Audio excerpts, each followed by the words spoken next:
I just wake up in the morning and I yell a lot, even though it's way too early. It's fun though. Wake up, wake up, wake up!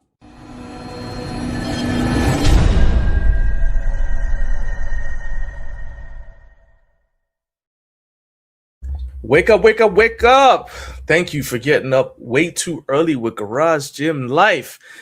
I am John Greaves III. I am the co-founder of Garage Gym Life. And if this is your first time checking out the show, welcome, welcome. We are so excited to see you guys here. On this show, we talk about fitness-related content from a home gym perspective, and we get your live reactions to the topics that matter to the home gym community. Let's see here. We got a couple of things. Well, I guess I should tell you, I'm John Greaves III. I'm the co-founder of Garage Gym Life. On this show, we also ask you to do three things. So the first thing is we want you to like and subscribe. All right, that's pretty simple. That's pretty standard. We want you to like and subscribe. Not only does that get the algorithm working in your favor, because it shows you more of the content that you enjoy on YouTube as opposed to just random stuff, but it also helps us grow the channel and get more people watching who may not have heard of this show. And then the other thing that we want you to do is we want you to be part of the conversation. So if you are watching live, we want you to add your comments to the live chat. And if you are watching on replay, we want you to comment. All right. So shout out to Replay Gang. Make sure you are dropping your comments in the comment section, adding your voice to the conversation. All right. Before we go any further, let's go ahead and add the person who y'all really came to see. And that is my lovely wife, Naomi. First, let's find her theme song. Hey! Good morning, everybody. That's it.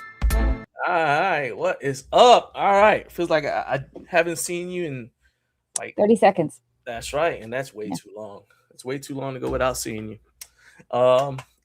Anyway, so like I said to everybody, this is a show that functions best when it's interactive.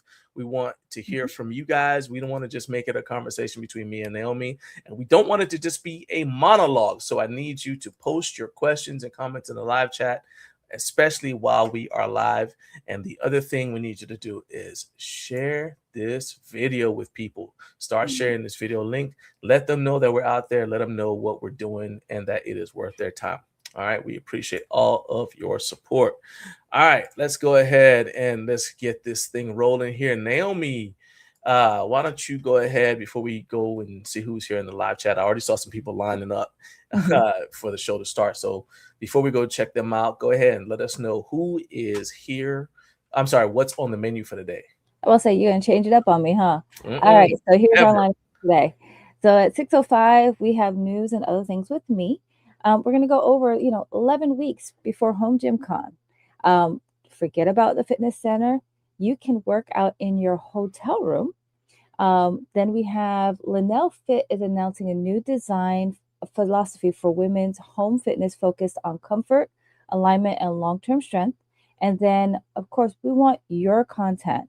So it's an open call for submissions as well as channel collabs. Then at 6:45, it's everybody's favorite segment, the Recliner of Rage. And then at 7 a.m. Eastern, 6 a.m. Central, it's Iron Master Price Drop. We'll also be discussing YouTube channels that you need to watch, and then cool stuff that we've seen on Instagram. And then in the final hour, 8 a.m. Eastern, 7 a.m. Central, the channel is changing for the better, and we're going to go back to putting the focus back on you. All right, that is pretty much so right there. You see that we got a whole lot on tap today. So let's go ahead now. Let's go see who is here in the building. There's 1,022 of you guys. So don't lurk, please do me a favor, and at the very least, if you're too shy to post a question or a comment, at the very least I want you to comment with where you're watching the stream from. There are way too many of you guys to not at least let us know where you're watching from, because that also helps us too. Like it was like what last week I think that we realized that there were people who were watching us from Brazil and we had no idea. Mhm. And so that helps us because if you're watching from a country other than the US, Mhm. then that lets us know, hey, we need to focus a little bit on people who serve and companies that serve your country. Right. All right. There's no point in us talking about only companies that only serve the US if you're in China or or I don't know what's the country, Japan or something like that, or India. Or So Scotland. yeah, Scotland. So do us a favor, if nothing else, just comment with what country you're watching from, so that we know how to tailor the content so that we can serve you guys better. Okay. Exactly. All right, now let's go ahead and jump in the live chat, see who's here. Here we go. Look at we got a new champion.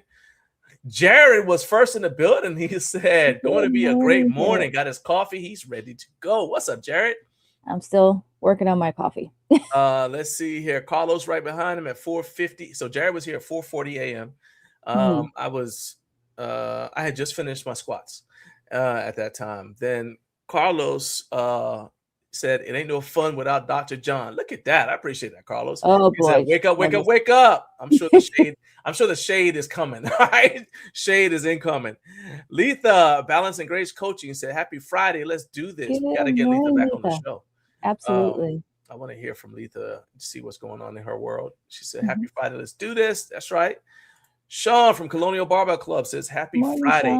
Sean, I actually have something that's going to help. Well, that's going to help you specifically.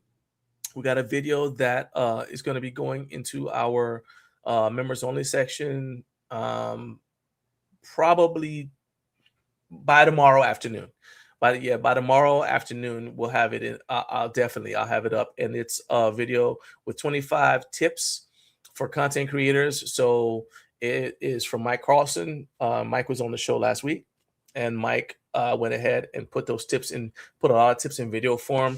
They're great if whether you're just starting out, you are moving from filming in, shooting content is just in your home gym. Maybe you're starting to go out on location. Like I know a lot of us are going to Home Gym Con. So the are very, very good. And they also give you an eye into our window into what brands are looking for. If they're like, okay, this is the kind of content that we want to be associated with, better about sending products to this person, whatever.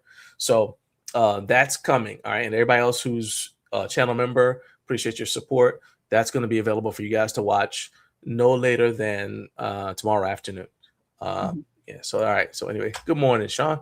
Hey, the British have arrived. Man, I haven't talked to Matt in ages. Tattoo saying says, good morning. What's up, man? I don't know if you've been wrestling deer or what you've been doing with yourself, but, we miss seeing you, man. Glad you can stop by. Come by and see us more often, as Travis Thomas used to say.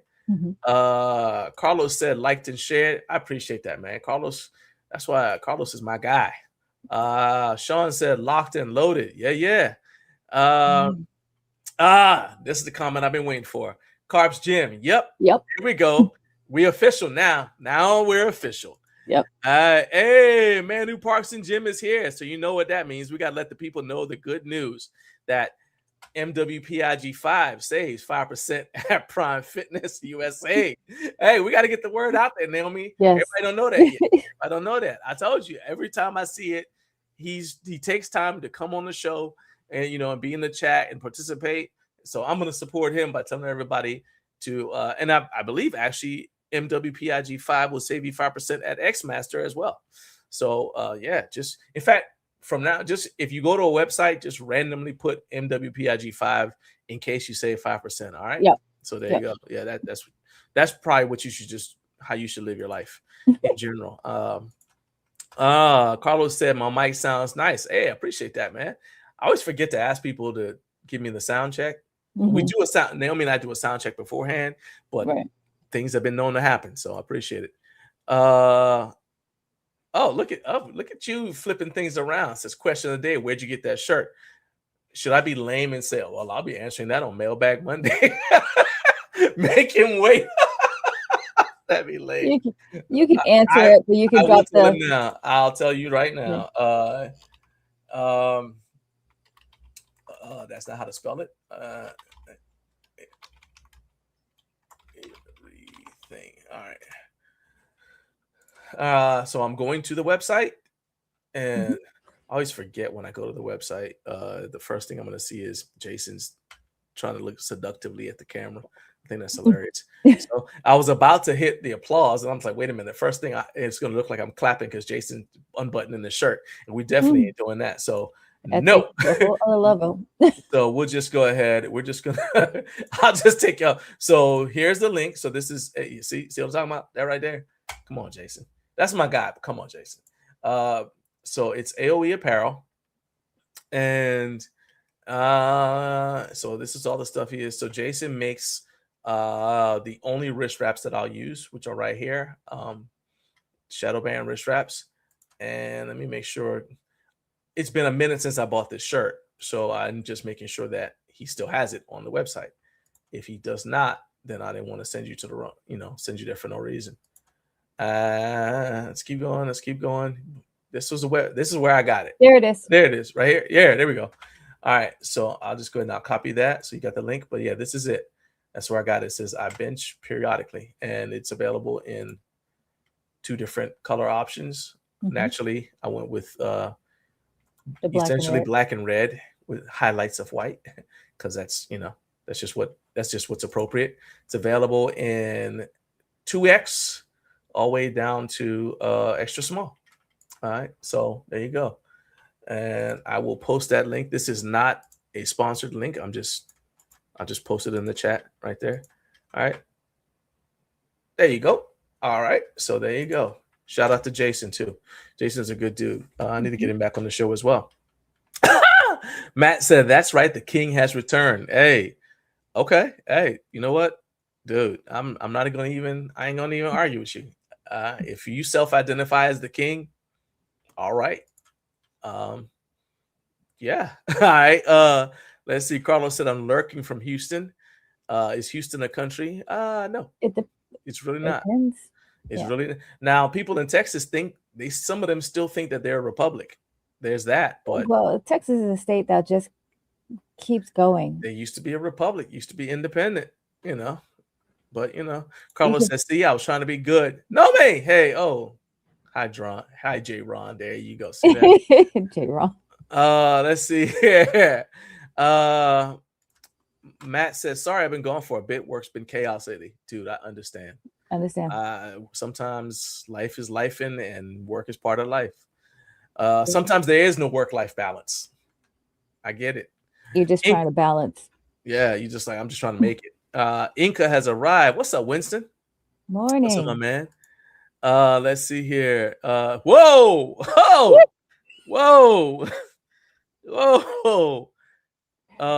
Kevin said he's checking in. First of all, ain't you supposed to be on the train at this time of the day? Well, the other thing is that if you've watched his live stream yesterday working out, you'll understand the inside joke regarding that statement. So I've been offered a dinner plate. I don't think that Kevin food. First of all, hold on, let's back up. Has not.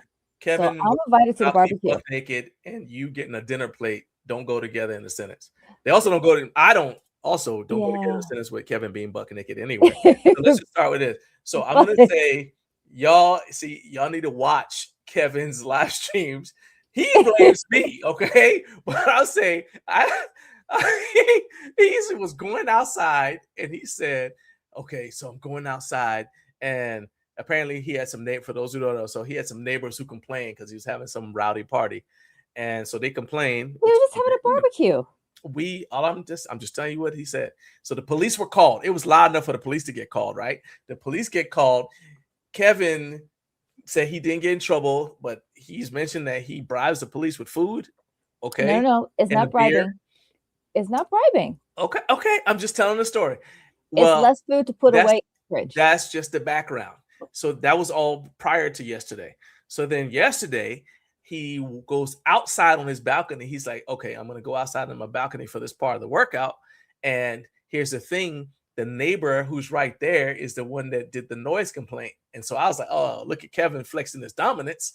And he said, He said, yeah. He said they should have known because outside what kind of neighborhood they were moving into. Because I was outside buck naked when they were doing the tour. I said, whoa, what? It's outside buck naked working out. Kevin, look, stop it. Just I was not prepared for that. Doing. Stop what you're doing. I was not prepared for that. I was actually exactly, Sean. He's a big Kev. That's for YouTube after dark. After dark. Matt, stop encouraging him. He's talking about he out here teasing us. Stop encouraging him. Okay, look. Yes, family show.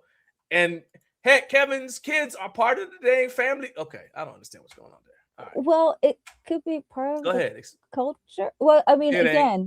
Well, hold on. Remember Ghost of Tsushima? I was about to say, with Carlos playing Ghost of Tsushima, you know, and one of the ways for his character to recover and build his None of this was on the rundown. Asana. None of this was. Yes, you sit down.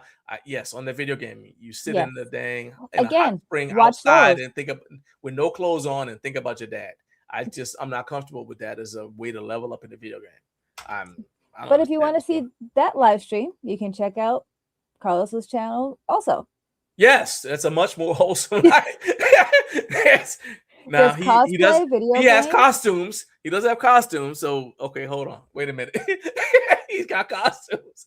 Yeah, okay. I can send you to Carlos's live stream. It's safe. It's both of their live streams. It's entertaining. It's also a lot after dark. A lot of choices. Choices. Wow. Now Matt singing said it's getting hot out here, so Kev takes off his clothes. Look, man. Okay. We're off track. We're off track. As long as he doesn't like whip it around. What is it? Whoa. Wave it like a helicopter. No, I don't want him doing any of that. No. Carlos said T-Pain starts playing, Kevin starts dancing. Jared has a legit question. Okay, thank you. Says, do you two do the show rundown the morning of or the night before? Either way, it's kind of middle of the night. It depends. Most of the rundown is we had a last minute, so we had a cancellation because we were supposed to have a guest. And I'll tell you guys later more about that. But so I had to adjust the rundown, and so I did a lot of it yesterday. But essentially, most of the rundown is done by 8 p.m. And then what I do is the morning of the show, about 30 to 45 minutes before the show starts, Naomi and I go through the rundown because she's like making sure she can like pronounce, because she has to read, what's coming up and all that kind of stuff. So she likes to go through the rundown, make sure there are no surprises, nothing crazy. And also if we don't do that, I think we didn't do it last week or maybe the week before. Yeah. And it didn't get updated. With the tag. And it did get updated. So we go. So typically, to answer your question, we go through the run. It's usually done by like 8 o'clock Thursday night, and then we go through it about 45 minutes prior and put last minute finishing touches on it. Or in some cases, and this is be a reference to John's MOS, sometimes you have to adjust fire. Sometimes you got to adjust. That's exactly right. So. B says, good morning from Chicago. Stay safe, everybody, especially you, Kevin. Wow. Wait a minute. Now Carp said Kevin's the PD Pablo of Japan. Look, we cannot do this. We can't stop. Y'all gotta chill. Y'all gotta chill, man. So, Kevin, what that means is, if you're able to get like the music rights or something like that, y'all gotta chill. That sounds like it's gonna be part of your theme song.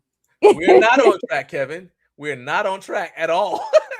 We have completely gone like the track is over here, and we're not anywhere near it. Nope. We're in the next room right now. However, I will say it has brought 3.2 thousand viewers to this. Oh, okay. Let's keep talking about this then. We're gonna keep talking about whatever this is. I don't even know what it is. Kevin said, don't forget what I taught you guys last night. Shogunai, Menokosai, and Sumimasen. It's like, I know one of them is like kind of like the informal way of saying I'm sorry, and the other one is like Isn't Sumimasen the one where it's like it can't be helped? It can't be helped. And like what's going on right now, it can't be helped. It is what it is. Yeah, Sean said there's something in the coffee. Yes. B said, hi Carlos, Houston is a city. Thanks for the shout out. I mean, Thanks for helping him out, B. He's just, it's the school system in Texas, obviously. All right. Anyway, question of the day. I almost wore my Home Gym Con shirt because the question of the day is related to that. And let's go ahead and I'll put it. I'm gonna experiment with just putting it in the chat because I honestly don't like the poll question thing. Like, there's no good place to put the poll question on screen. I just don't like it. Still arguing that part? No, we're not arguing. I've decided I don't like it. So there you go. So now I'm just going to do it. I'm going to go back to the old way, which is, there you go. What was your main reason for attending Home Gym Con the first time you went? So if the first time you attended Home Gym Con was at French Lick in year 1, what was your main reason for attending? If your first time attending Home Gym Con was last year in Louisville, what was your main reason for attending? So not why you keep going back. I understand that. All right. Because typically, if you attend Home Gym Con, not as a vendor or exhibitor, you just go there to attend. Typically, you end up buying return tickets. And most of the people who attend Home Gym Con for the first year, as soon as tickets are available, they sign back up to go back. Yeah. So I feel like we've answered the question of why people keep going back. Right. And bring friends with them. What I want to know is what was your initial reason for attending Home Gym Con the first time you attended Home Gym Con? All right. So go ahead and post your comment in the put your answers in the live chat. And then if you are watching on replay, then you know what to do. Comment below. All right. And shout out to the replay gang as well. Yeah. All right. So let's go ahead and let's hide that comment right here. And Matt said, remember, everybody hit the like button. There's 3.2 thousand here. Let's get the likes up. Yes, please. We get so many people who watch. I get that a lot of you guys watch on your televisions. And I know that because we did some very informal research, and I actually didn't plan on doing this, but ain't no time like the present to where, we're completely off track anyway, so I may as well just do this. This train has derailed so fast, it's not even funny. It's all gone. Yeah, so essentially, and this isn't just a show, it's our channel in general, but so 72.4% watch on their phones, which means you should all be clicking like, because it's easy. And then the next largest percentage is people watching on their TVs. And I get it's kind of tough. I even have trouble sometimes if I'm watching, like, especially if I'm working out and I'm like, oh shoot, I need to hurry up and try to get to the video before it's done so I can click like. Well, this video is going to be on for 3 hours. You got plenty of time. So go ahead and click the like button now. All right. And, help us out. All right. So appreciate that. Let's see here. Hide the current comment. So now so these are the answers. Oh yeah, I love it. And Carlos said, I watch this on my TV and I comment with my phone. Why? Okay. Well, we've done the same thing when watching their lives. Like, we'll have it, especially if we're working out and watching, it's on the TV in the gym, but then the wisecrack comments come from the cell phone. What? And it's mainly John. Never. It's absolutely mainly John. I couldn't. I don't feel like I do that. Yeah. I don't self-identify as someone who's sarcastic. I don't. I am. I just don't self-identify as somebody who's sarcastic. Oh. Okay. I recognize that I am. I'm just saying I don't self-identify that way. Look, if Home Gym Physique can go on streams, and no matter when he joins the stream, he still says first, then I can self-identify as not sarcastic. Okay. Yeah, that's it. Okay. That's what I'm going with. Yeah. All right. So we're back on track. Answer the questions. We're back on track now. So, it's time for news and other things. So we're gonna answer the questions. Part of news and other things. All right. Yeah. Let's go to news and other things. I spent not hours, whatever. I made this graphic and we're going to use it every week.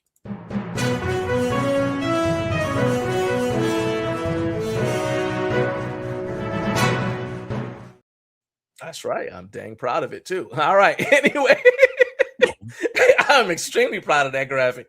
All right. You think I'm a dang let that go to waste? No, absolutely not.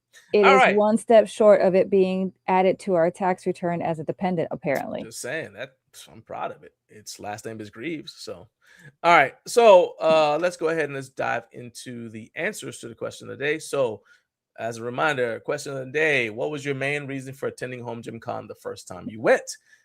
First answer is from Eric Eccles. What's up from the Icebox Gym? He said to meet cool people, and now I can say I've been there since the start.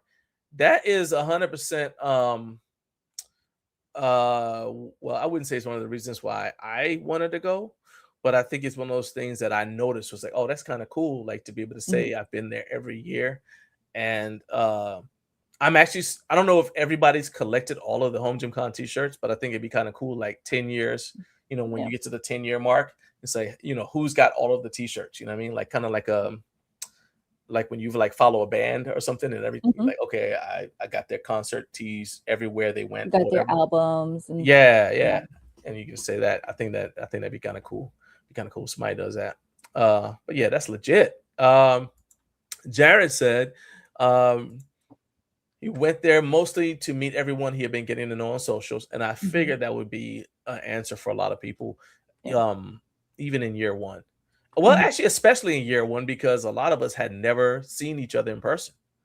I think for you, because you built a lot of relationships with a lot of the people on social, so like you can see their tag and you know exactly who it was. Whereas plus there were only 50 people there, so right, and I didn't, and so but I wanted to actually see like the gym equipment because that's actually when I started kind of getting more into the home gym space as opposed to just cardio outside or going to a gym kind of thing.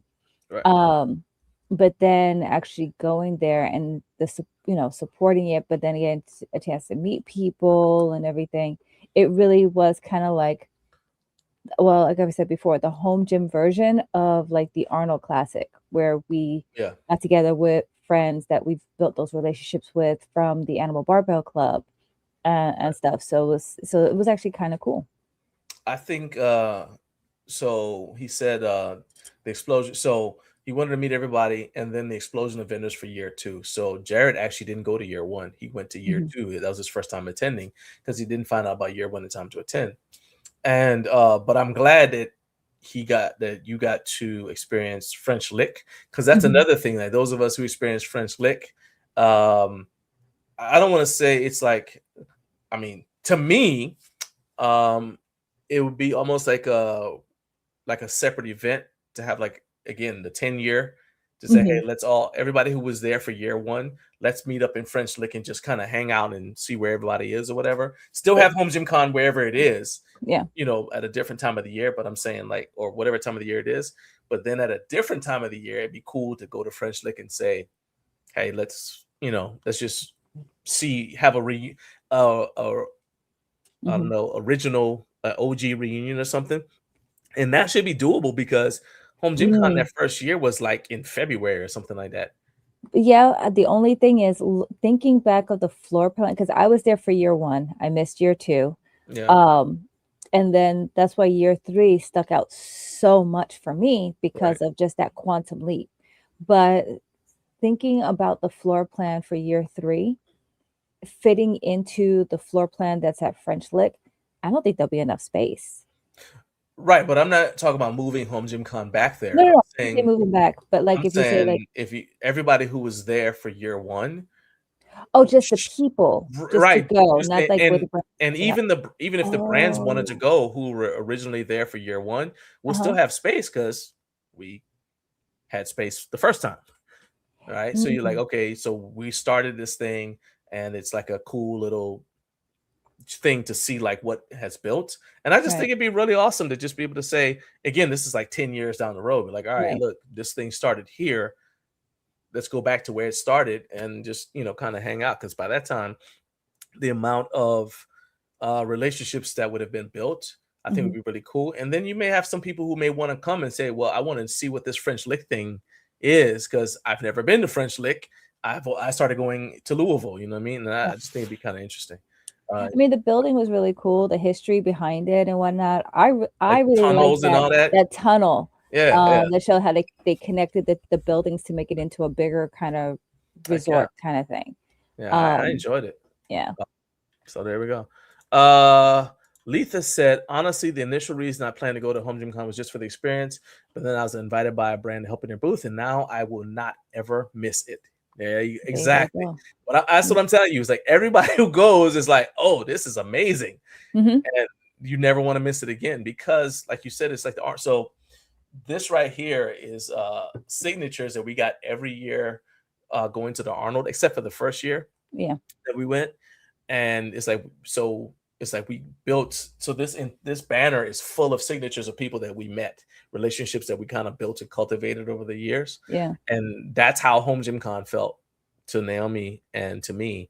It felt like, oh, it's like a family reunion or a class reunion, like, oh, cool, you know. And so that was a lot of fun. It's one of the reasons I think that we keep going back.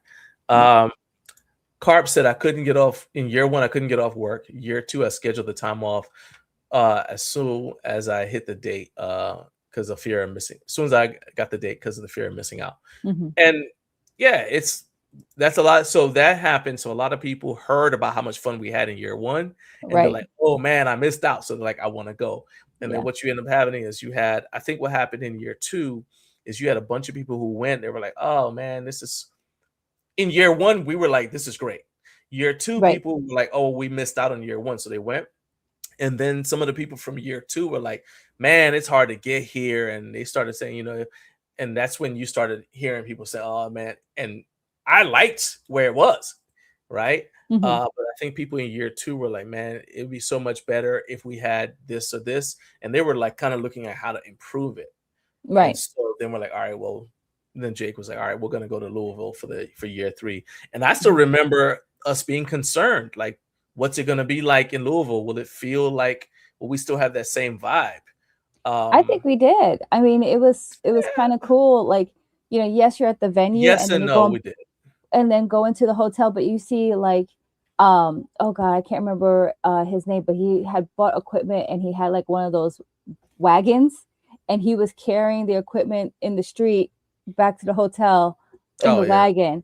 That's definitely a Home Gym Con type of phenomenon. But just like you're like, "Hey, how you doing? Oh, hey, oh, we gotta get you know." It was like when everybody from a college goes to the same town for spring break, because everybody, you see people across the street like, "Oh, I know who that is." It's like, yeah, but I'm saying what I think was different is there was nothing to do in French Lick, so we were forced to hang out.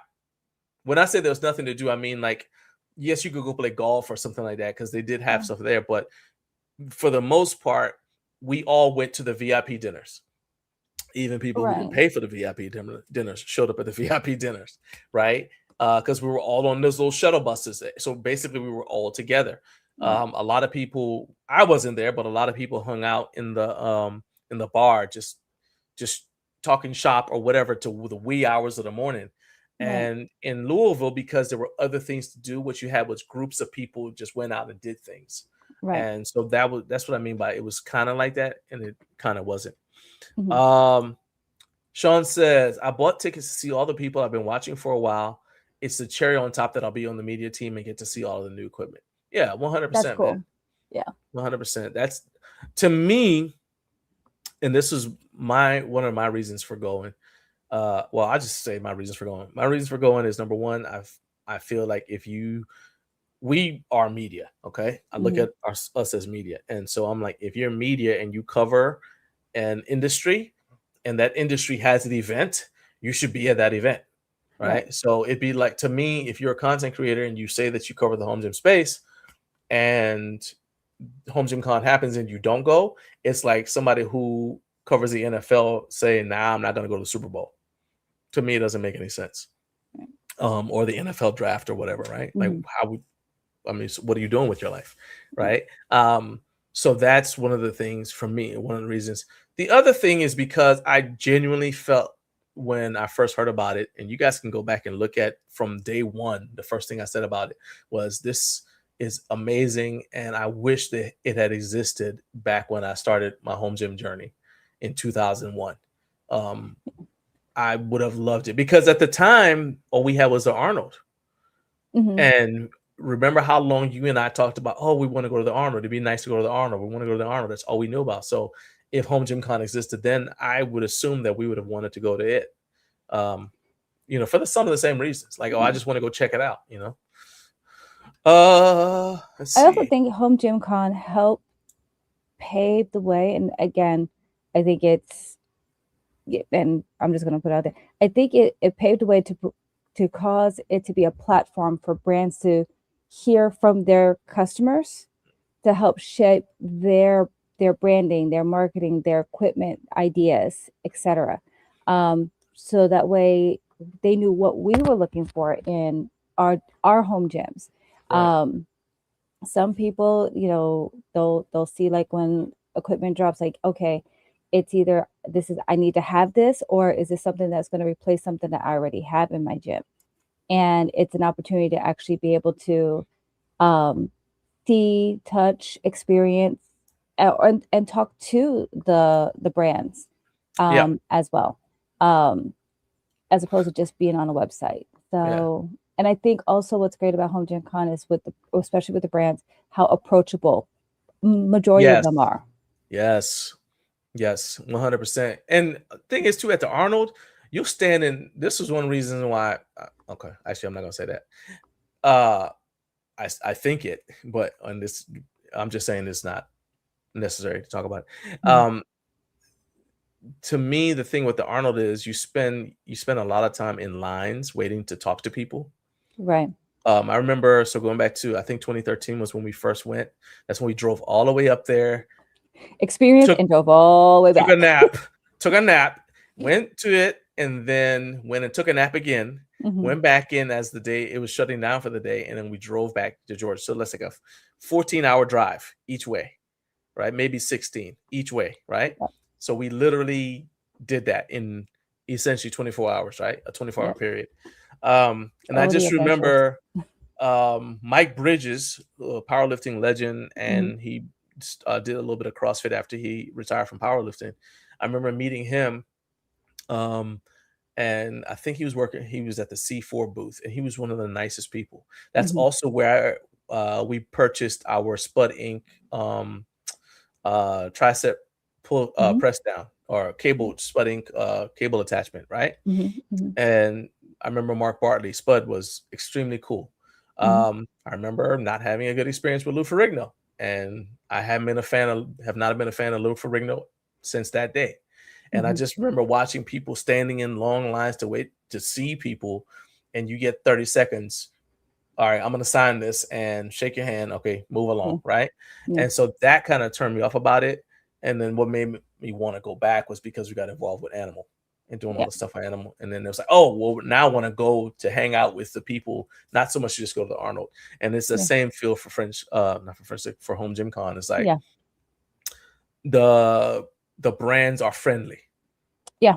For the most part, the brands are friendly. They want to genuinely hear from you. They want to hear what you think about their products. Yeah. Because this is their chance. Like, they got 100 and something beta testers. Yeah.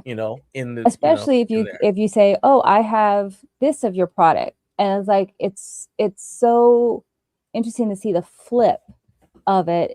Like, oh, so what do you like about it? What could we do different about it? What could we change? Yeah. How exactly. Can we improve it? Opposed to, you'll have some brands, for lack of a better way of saying it, that feel like they're smelling themselves kind of thing.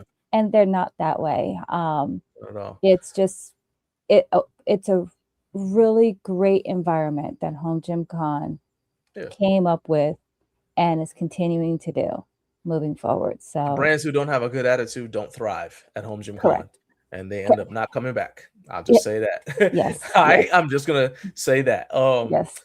So Carp, he just kind of cleaned up his comments. He's probably driving. So stop driving and texting, Carp. He said, Home Gym Con year 1, I couldn't get off work. In year 2, I scheduled the time off as soon as I heard the date. Fear of missing out. So too many of my friends having fun and wanted to get in on the fun. 100%. FOMO was huge because everybody saw the post that we were making. They're like, whoa. Yeah. Let's see here. Carp said, I do have all the t-shirts, even though I wasn't in year 1. I still purchased a t-shirt. Oh, yeah. Let's see here. Eric said French lick was amazing. Yes, it was. Yes. And Eric said I'm not really into the equipment anymore, as I feel that I'm done with my setting up my gym. He said I'm just coming to see my friends. Yeah. Hey, speaking of friends, what's up, Mike? Hey, man, I just saw your post where Mike said he is cleaning out his Instagram. Dude, don't delete me, man. Don't delete me, all right? He said he's cleaning out his Instagram. He said normally he would just get off social media. He said, I ain't doing that. I'm staying on social media. I'm getting rid of y'all. He said, I'm getting rid of the people who just show up when they want something. Hey, dude, I do not blame you. But I appreciate you being here, especially since I know what time it is in the morning out there on the West Coast. But I appreciate you, my man. Appreciate it. Carp said, Home Gym Con really is the Home Gym Super Bowl. Yep, 100%. And other thing is, so the thing that sparked the conversation is actually Inca Strong. So Winston was saying that he was kind of on the fence about attending Home Gym Con. He's like, I don't really feel a need to test out equipment before I buy it.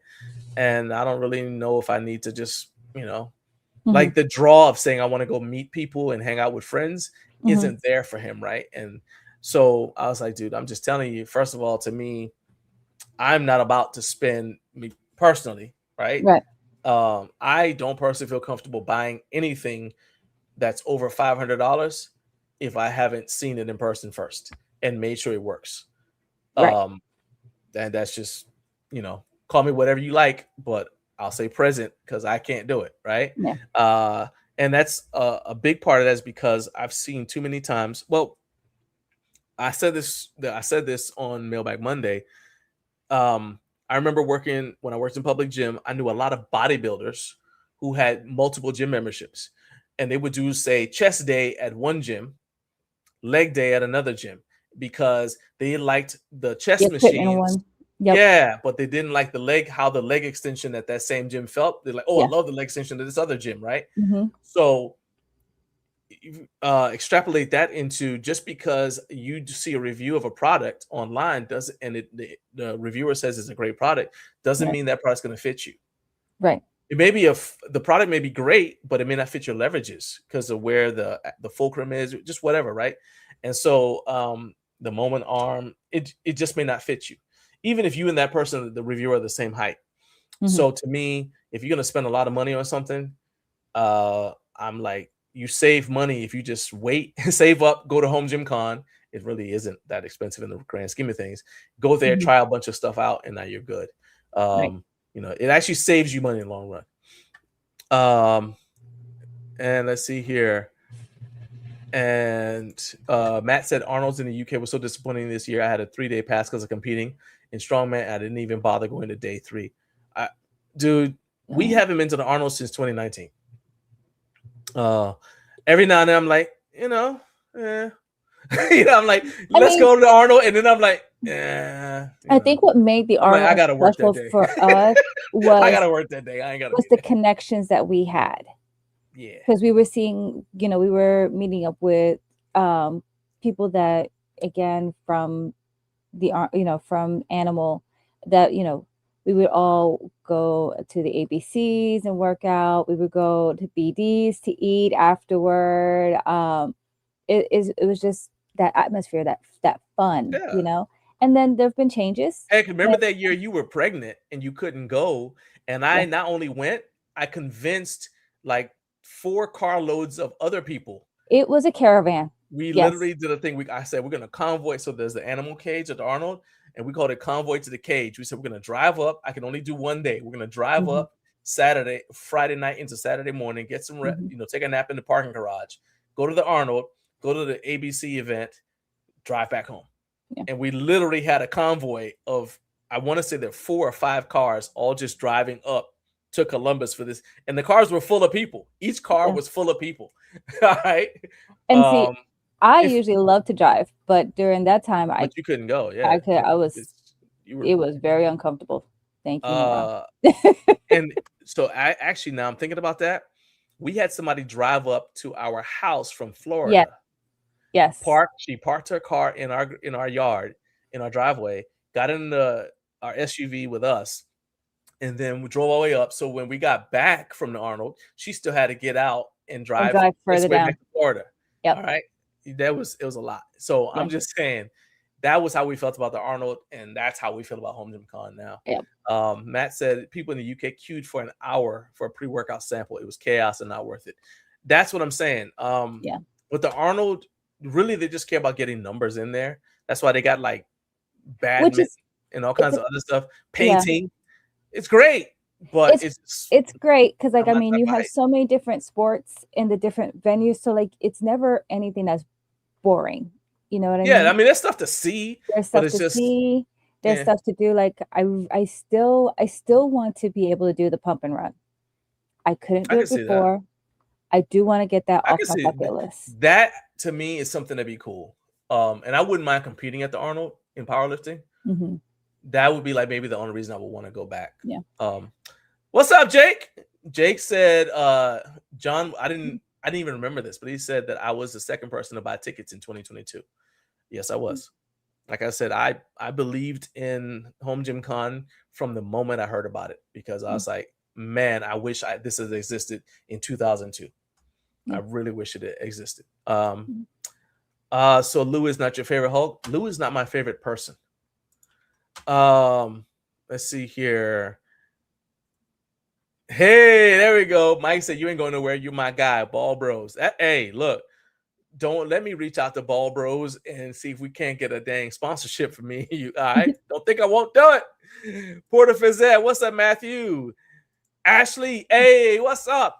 Hey, that thing I sent you, that I emailed you, I saw your response, and let's circle back and talk about it a little bit. Because I think that'd be kind of cool. We're working on some collab content with Ashley for the channel, so it's gonna be 332 in the building. We're gonna make things happen. All right, believe it or not, we have just burnt entirely through the first segment. It is now, which is, I told you when we were doing it, I said, I'm not sure we can get through all of this. All right? So to answer that first question, like when do we plan and whatnot? It's little nuggets throughout the week that come together on a Thursday. But then Friday morning when we're doing like mic check and all that other stuff and just double checking a few things, sometimes we have to adjust fire. And sometimes that adjust fire happens more than once. Yeah. Sometimes it happens on display for all of you guys to see. So there have been multiple weeks where I've had stuff on the rundown and it's gotten pushed for 3 weeks straight. I'm like, well, we ran out of time. We can't talk about it. We'll just talk about it next week, just because. Yeah. But that's when the show's working. And I'm gonna tell you right now that what's working is Recliner Rage. So we're gonna do Recliner Rage. Do you want to go ahead and actually you said 7:30, right? So for y'all don't know, so no, so you want to just do it now? I'll just take it from here now. Rage. I'll stay, and then I have to jump off at 7:30. We got a lot of moving parts this morning because we got both of us have a bunch we're trying to accomplish. So Naomi's helping me keep track of time. But this is the most podcasty episode we've got, but it's also all over the place. But that's why you're here. And I'll tell you the other reason you're here. It's the Recliner of Rage. It's the Recliner of Rage, because he's not happy.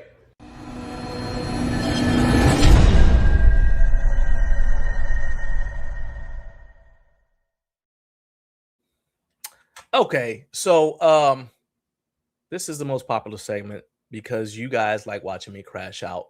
And I know that you guys have come to the thing where you're like, okay, let's see what he's not happy about today.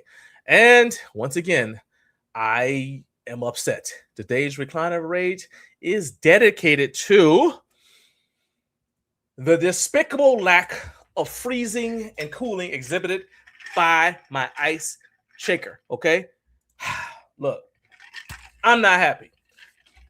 And first of all, I vouched for this ice shaker. Okay, I vouched for it. I spent hard-earned money to put our logo on this ice shaker. This isn't like a brand deal or whatever. This is an ice shaker I paid for with my own money. And I was like, oh, this is great. Remember, I did a video where like, oh, what's the best shaker bottle? And the ice shaker came out on top. I designed a cup holder for my power rack based upon whether the ice shaker fit into it.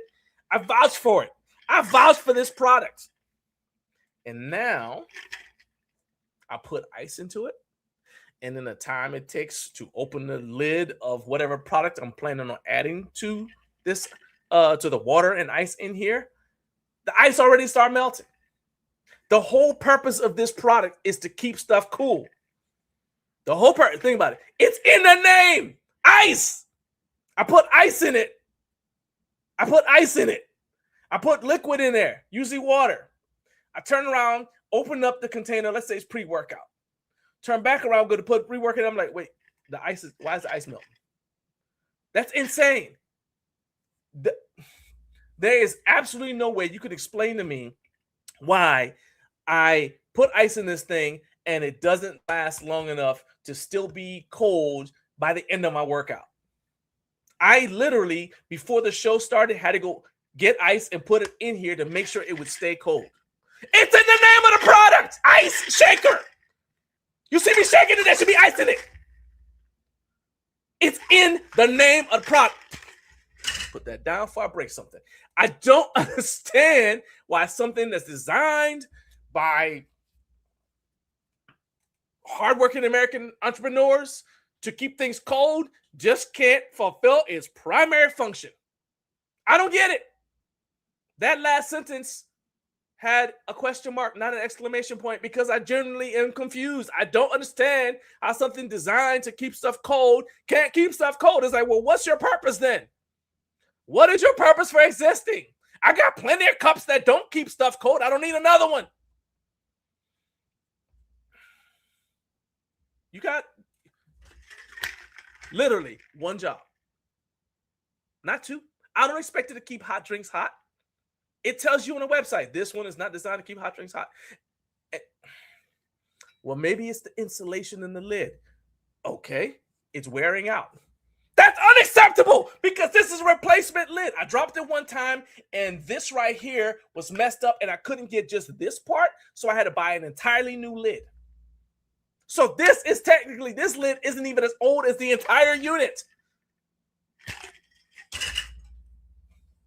Somebody, anybody, explain to me why it can't fulfill its primary function. Why are you the way you are? Why? One job. Literally, one job. It's the recliner of rage. It's the recliner of rage, 'cause he's not happy.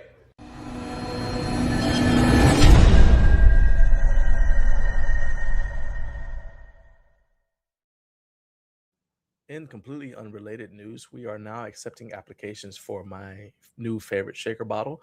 Please put your nominations in the live chat and in the comments section if you're watching on replay. I'm a victim, Naomi. I'm a victim. I'm just waiting to see when you're going to knock over the desk. I mean, I With am all powerful. the jumping around that it has been doing. I am powerful, but my poor power is under Mystique is over restraint. here like worried, and over here like Mystique something's is wrong. worried about everything. She's not worried about everything. Don't say that. She can hear you. Okay, so she's worried about that too, right? Is he talking about me? Is he talking about me? I swear, we are her emotional support animals. Humans. Yeah, Emotional support. We are her emotional human. support humans. Yes, we are. Yes. Okay, I get it. Yes. Yeah, I'm just Anyway, let's see here. And so to wrap up the comments about the Arnold, we're still spreading hate about the Arnold in the UK. Matt said, in the UK. Yes, Okay. in the UK. Matt said they had barely anything to do other than shop. If you could get seen, the biggest event other than bodybuilding was the amateur strongman comp. There were no pro shows, so there are no professional strongmen to meet. That actually reminds me of the Olympia. See, because remember, we were not happy with the Olympia. I was going to go say ahead. that. I'll let you. I already crashed out about something else, so I can't. I want people thinking I'm an angry person. Go ahead. You're from the island. You're from the island of the angry people. So go ahead. Excuse me? You pick whichever island you want. Everybody there's mad. I don't. Yes. See, look at that. Like, no. So anywho, I'm driving here.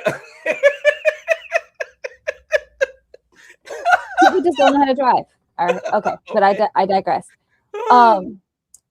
With the Arnold has so many different events that you can see, and it's busy, and like I'm like, if you're claustrophobic, don't go to the Arnold because there's so many people there. But if you want like freebies and stuff like that, definitely go on a Sunday because that's when the vendors are going to be kicking things out to you left and right when it comes out to samples and stuff like that. The Olympia, their busiest day when we went was the opening day for the Arnold, like on a weekday. It was like a Arnold on a Friday or a Thursday. Like, why is this not packed? The busiest day. And this was Saturday. Olympia. Yeah. In Vegas. It was Saturday in Vegas, and we were like, why is this not packed? Like, it kind of threw me off. I'm like, it's empty. From what I've experienced when it comes down to the Arnold, it's just like, and John let me know, it's like, well, it's two different, it's still part of the Arnold, but it's a different creator of the Olympia, kind of like. Yeah, I mean, and I'll shoot the Olympia some bail. The Arnold is big partially because it's not just bodybuilding anymore. They have all kinds of stuff, like they got painting, right? They got fencing, they got all kinds of stuff there. CrossFit. Yeah, well, I'm saying like there's stuff that's not even specifically fitness, sports related. Yeah, it's like, okay, like literally you can watch people you can go and stand there and they'll paint you if you're in your bodybuilding underwear, right? They'll just paint you. That's fine. At the Olympia, it's all competitions, specifically bodybuilding competitions, strongman, powerlifting, whatever. But it's all either competitions or the like the kind of like the expo, like with the supplements and whatnot, right? So there are not as many things. So they don't have like, or at least when we were there in 2018, so they didn't have like MMA. The Arnold has MMA. They've got grappling, they've got boxing, there's a bunch of stuff all the time. They've got kettlebell swing competitions, all kinds of stuff. They had grip strength. Tons of stuff. Well, but they got grip strength at the Olympia now too. Arm lifting at the Olympia is there. So they have arm lifting at Olympia. I'm just saying that the Arnold has a bunch of ancillary. That's a good word. They have some ancillary, some fitness adjacent things that combine to make it a bigger event. Whereas the Olympia is a little bit more focused on direct fitness. Is that Winston said, I'm not antisocial, I swear. I get it, man. It's just that you haven't, like, to you, okay, paying money to go hang out with your friends in Louisville isn't like a big enough draw yet. And I'm just telling you, if you pay to go, you will not, you'll end up paying to go again every year. It takes this one time. I promise you. Matt said, Fernando, you have one job, make a cold ice shaker. I mean, okay. See, I promised I wouldn't yell about that more than once. Honestly, one of the things that I find myself chuckling on is that if ever I hear someone's name is Fernando, and I'm like at a business or something like that, and I was like, oh yeah, and I see like their name is Fernando or whatever. I'm just like, I immediately don't trust. I'm like, please I immediately don't trust. Chuckle, like, please don't screw it up, or he's got to make ends meet, kind of thing. So apologies to all the Fernandos out there. Sorry, I don't trust you until further notice. I don't trust you. Winston said, my wife thinks I should attend and scratch the itch. Yeah, I'm serious. Yeah. And then you like, I promise it'll be worth it. I promise it'll be worth it. Matt said about the ice shaker, did it work before you dropped it? Yes. If you damage it and lost vacuum between the layers, it will not work properly. You may need a new one. Vacuum between what layers? It's steel. You talking about between the layers in this part? Because if it's between here, this is a new lid. See, Matt, telling you. Listen, Matthew. All right. Here we go. All right. Humans are part of the kingdom Animalia. Yes. John's not human. He's a beast. Okay. All right. Hold up a second. I'm going to read this. Hope makes not ashamed because the love of Elohim is shed abroad in our hearts by the Holy Spirit, which is given unto us. Romans 5:5. Yes. Trust in Yahweh, the Lord, with all your heart, lean not to your own understanding. Proverbs 3:5. 100%. Thank you for commenting. And you know what? How could y'all allow Hello Person to be the only one who commented? The rest of y'all watching, there's like 4,832 of you. You couldn't even tell me where you're commenting from. All right. Hello Person, thank you for putting some scripture in there and at least commenting. All right. And based upon the fact that it's in the language you used, I'm going to assume that you're in Russia. So thanks for watching. I don't know if we're big in Russia yet, Naomi, but we got a presence there now. That's Hebrew. I'm looking at the part where it says Sefer. So I was like, I assume he was like Jewish from Russia. Or he's got access to Google Translate, which is also possible. Carp said, I know what you mean, but for some reason I still like the ice shaker. Maybe that's why Gronk never spent the NFL money. He swindled people like John Greaves III. I told you it's a conspiracy. See, I'm trying to calm down. And y'all keep on trying to take it back up to 10. Wind it up. Back up to 10, okay? All right. Let's see. Inca said, I need to find out what service I can use to have my home gym con equipment delivered back home besides U-Haul. Why did you say that? Go ahead. Because when we were at the HFA, we had actually logistics. Our logistics. Our logistics. I mean, Freedom Fitness Equipment also ships stuff. So yep. I think they're going to have a couple options there. Carp said U-Haul is the cheapest unless you can U-ship. They have a vendor there, but the in-house one last year was more for some of the pieces of equipment. There's no point in getting a $3,000 leg piece if it's going to cost you $7,000 to ship it. That's one of the things that we talked to Jake about is expanding the shipping options. Mm-hmm. But I think there's a workaround in that, as far as I know, most of the vendors will allow you to purchase something the day of. Mm-hmm. Like, so if you ordered it online. So what I said is, if you see it and you like it, go on their website, say, can I get the same price from here? Didn't Bells of Steel let us do that. I was going to say that. Yeah. So just say, hey, look, can I get in at bodybuilding.com? Body Solid said they do it. Mm-hmm. Said, yeah, if you're there, you see something you like, you just go on their website and order it right then and there. You could probably get the convention price. Mm-hmm. And they're going to be shipping it directly from their warehouse or whatever straight to your address. So you don't have to ship. You don't have to get the exact thing that you're standing in front of. I mean, unless it's not available on their website yet, that would be different. Now, I mean, there are some companies that would bring out like prototypes and stuff like that to Home Gym Con. That's what I'm saying. That's the exception. I think it'll be really cool though, and I'm just putting it out there for vendors and brands at Home Gym Con. If there was like a code that if you wanted to purchase, you put that code in and it gives you the price that is from Home Gym Con to buy off their website. Just putting it out there. You know, there's 4.9 thousand of you out there watching. Some of you've got to be brands watching. Yeah. Especially if we're now on LinkedIn.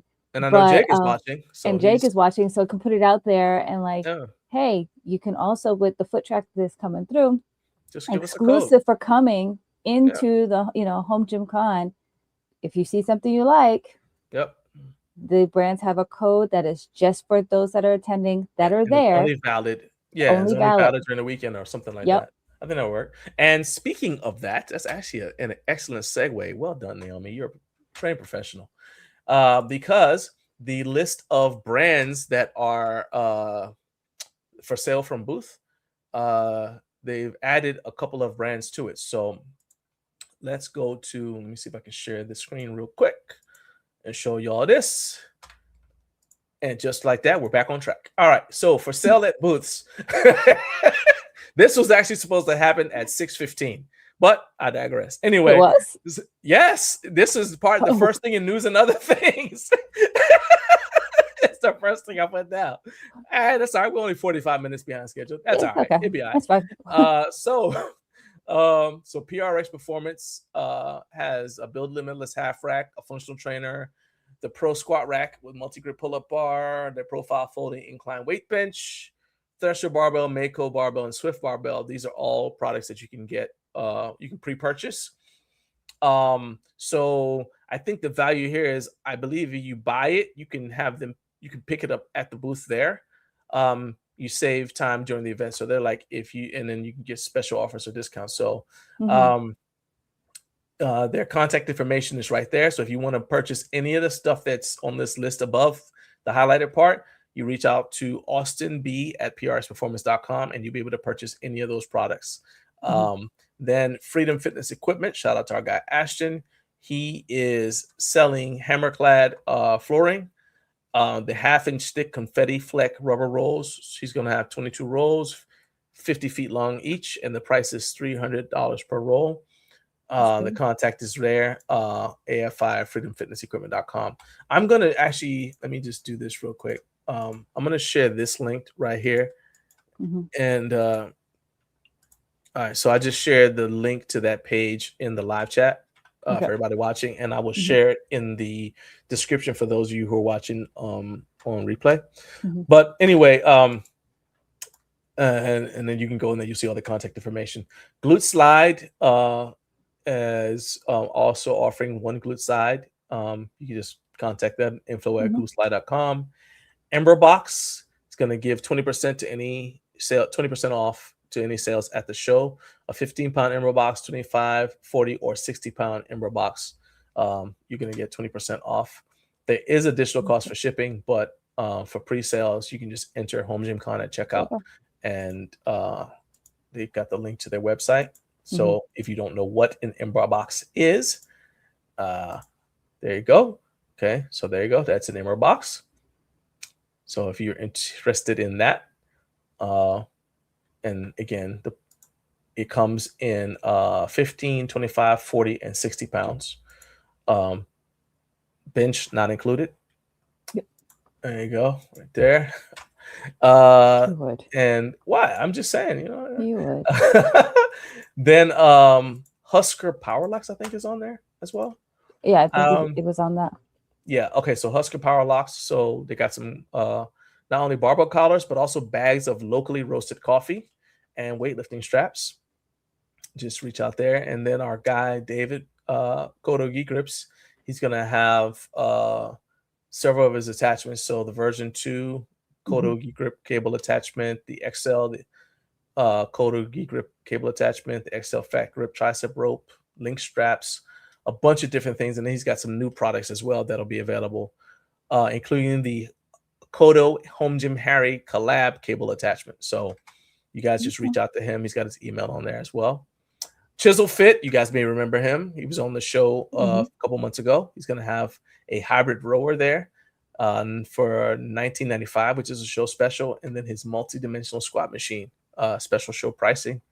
You can reach out to him. And then the last brand is Dynacore. They're going to have some Dynacore fitness trainers. They'll be 15% off. So they'll be $169. Normally they're $199. And then you get an additional $10 coupon for everybody who tries it and gives them some feedback. So there you go. Again, I've got that link in the live chat, and then I'll put it in the. It's not in there right now, but if you're watching on replay, it's in there. If you're watching live, it's not in there right now, so you have to go into the live chat to find it. All right. Let's see here. Brian has arrived, so he said, "Tighten up." Hey, it's his fault. Look, easily you can be left alone. Tighten it up. He knows that song. Let's see here. Ember Box looks cool for backyard workouts and for grip work. I wonder if you can throw it. I mean, I would see if they'll let you throw it. Go there and see if you can throw it, and let them see if you can talk them into letting you throw it. Make sure you get your wife to video that if I'm not around. Boo said it's a cinder block made of iron. I mean, you know, it kind of reminds me of the Mauser block, which is basically just a block, but they don't make it anymore. So now it's real scarce. And then, you know, so you can all these strongman competitor promoters wanted to get one, and now they don't even make them. But yeah. All right. So also the VIP tickets were sold out. Jake said 2 have been added. Do you still have those 2 tickets available, Jake? I don't know if you're still watching. But post in the live chat if those 2 tickets are available still, or if they've been sold out and you don't have any more, then let me know that as well. And there you go. And meanwhile, while we wait for that, we're gonna move on to the next item because I want to make sure we talk about this before you gotta get out of here. So apparently hotels are giving you the option, and this was news to me. Okay. I wasn't aware of this. All right. So apparently hotels are giving you the option to work out in your hotel room. Okay. Like I said, this is brand new news to me. It's breaking news. Yes, I said all that twice just so I could put my little graphic. Yeah. I know you did. Pretty excited about it. This is what happens when you let him have a little too much free time. Look, see, I just did the thing. See that? Keep going. Stay on track. Anyway, so I got to give a shout out to Trevor from the Disgruntled PM podcast. He said he was the first one to put it on my radar because he sent me a text message. He said, I don't know where this is, but it looks awesome. So, of course, it was a LinkedIn post. So I clicked on it, went and found it. And it was like, oh, it's Orlando. So then I did a little bit more digging. And that's how we arrived to where we are now.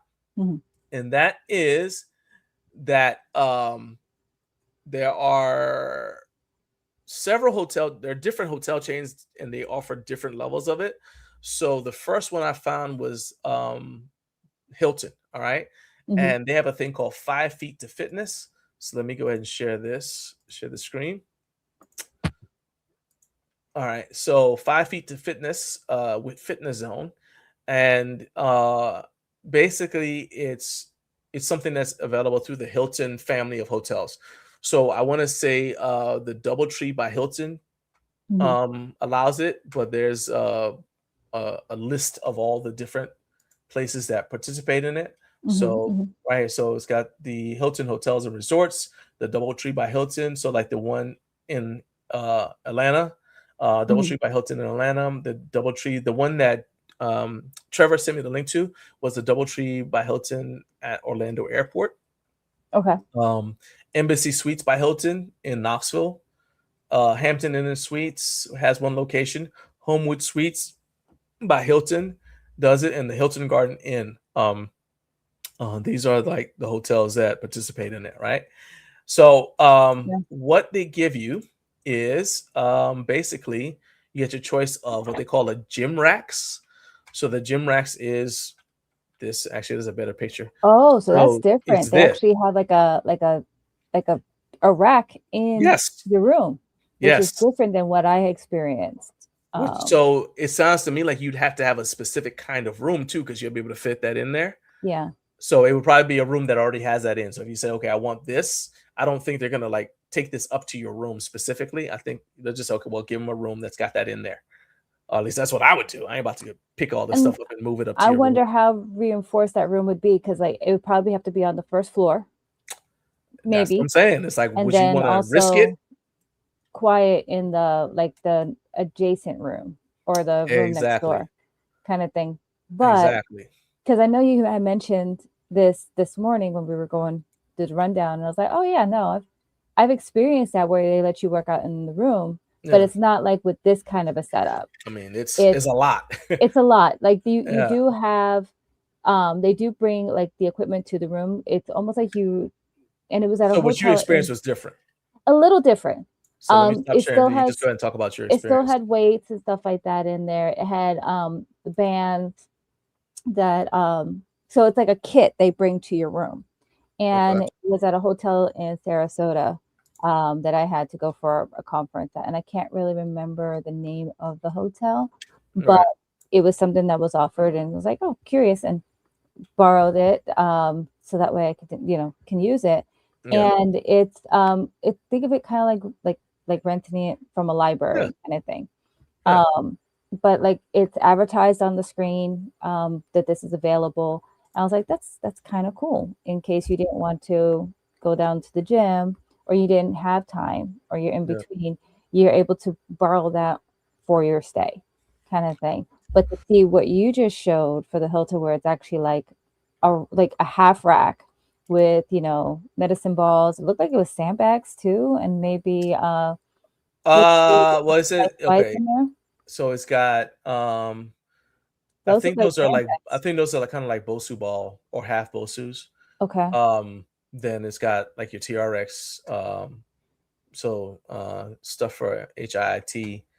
So hit I workout. Yeah, I want to. So I don't think that there's a ton of I don't think that there's a ton of like weight equipment in there, but it's essentially like it's gonna. So Like it TRX. also comes with, so that right there is actually a kind of like A programmable, like it's a like you'll like, see the workout during on that screen. So that's the right. screen right there, right? So you can watch the video and go along with it, and you get a bunch of different, you know, fitness options. It's got like it says over 200 guided exercise tutorials and over 25 classes. Mm-hmm. And then it's the equipment that's found in the room, as well as, you know, obviously body weight stuff that you'll do, but it guides you through it.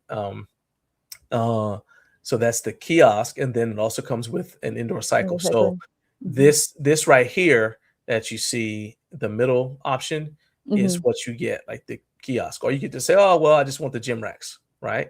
Right. But your best bang for the buck is probably to get the entire kiosk, so you get everything.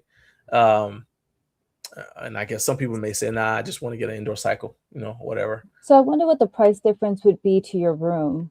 Like there's another one where it's just TRX. It's Yeah. equivalent. So that, I mean, well, but even still, you still have to. So if you say you want TRX, it's still going to be secured to the gym racks. So you might as well. Yeah. So I mean, it's great to have in a room so that way you can work out anytime. But again, at hotels, you have the gym downstairs or wherever it's located. Some hotels is up on a different floor, but you do have the convenience of your own room, your shower, everything. Is there a price difference? You know, I would assume so. I mean, you're getting private home gym, quote unquote, to like general public home gym. And I will also say, just go ahead, finish with your thought. No, what I'm saying is, like, you know, is there an added cost when it's in your private room home gym versus if it's downstairs or in the general public, you know, gym of the hotel, kind of thing? Just out of curiosity. So I would assume so, but I also say that I'm curious about if they have that option available, if that reduces the amenities that they have in the fitness center. To make Because that a highlight as opposed to, because from what I understand, they did it as kind of a way to help cut down, like, people who may say, I don't want to, like, they have concerns about disease or whatever, right? And they're like, I don't want to be down there. I mean, we've been to a lot of hotel gyms where, like, we don't know when the last time it was cleaned, for example, and they're like, hey, look, if you bring this stuff up to my room, I can clean this stuff and I'm good. And then I don't have anybody else coughing and whatever in my space. So there's that. Option 2, this sounds more like what you were talking about, you experienced, and that's the Weston workout gear, right? It's called Weston workout gear, and it's basically lending kits. So they partner, and you can get, so one thing you can get is, like, so they have a pack from Hyperice. And so it's like the Recover Recharge kit, right? So he's got the Hypervolt Go, which is a massage gun, the Hypersphere, which is basically a vibrating massage ball. And then the Normatec Go. All right. So you can get, so that's one kit you can get. You can also get the Sculpt and Flow kit, which is basically a bunch of like yoga adjacent products. So you got bands, balance blocks, yoga mat. You can work out in your room, at the pool, you know, whatever, right? And so you got like your options or whatever. If you I'm not gonna get all into, like, I mean, we've already talked about Hyperice stuff a lot on this channel, but so that's one option. And then this is the stuff that's why I said it's like yoga adjacent. So you get stuff for like you got the blocks or whatever, like you can use it. Okay, well, I just landed and I just want to get some movement in to kind of like, so I'm not stiff or just whatever. But yeah, and then you can also get more stuff. So you can say, okay, I want both kits or just whatever. That's not stuff that would make me say, I don't need to go to the fitness center. Like the first one, the 5 feet to fitness one, I can say, okay, I can still get a good workout. This stuff, the Western wellness gear thing where you rent stuff, that would just make me mad. If you told me to buy this, because I'd be like, I can get a lot of the benefits of this by just rolling up some of the towels that come with the room for free. Why am I paying extra money for this? You know, if it's a different niche that may use that for like yoga, Pilates, that kind of thing. So it's an option. So those like a yoga mat you wouldn't want to travel with. I can see that. Right. But I'm because it counts as one as your carry-on. Yeah. Sorry, little bit of win on that one. Yeah. Oh, hang on. Jake said something. So Jake said, I'm a bit behind, but most companies won't add products to the for sale from booth section until about 30 days until the event. So that's actually good info. Keep on that link that I posted. You guys keep on watching that because more companies are going to be added to it. But the question I was asking, and I'll just ask you again, Jake, is well, if he's behind, he won't see this in time. When he gets to that point, he'll answer the question about whether or not those VIP tickets are still available. So we'll continue to wait there. How are you on time? It's 7:22. I'm actually gonna have to roll out here in just a second. All right, so there's only one more brand that I was able to find, and it's called Even Hotels. And they do another basically equipment rental type deal. And they integrate health and fitness into your room, right? And the idea is so they design this space. So like the mattresses have cooling linens, the shower's like a spa, have an evening tea service for winding down. Then you can also, they tailor your meals to be more like, give you more healthy options.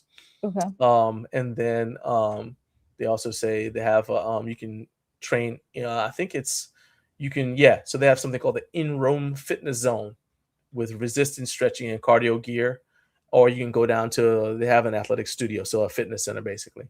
And it just kind of like depends on what you want to do. So none of this is sponsored, but if anybody's interested, especially if you travel a lot and you're like, hey, I'd like to check out some of this stuff, then definitely I will post just let me know and I'll put all those links in there.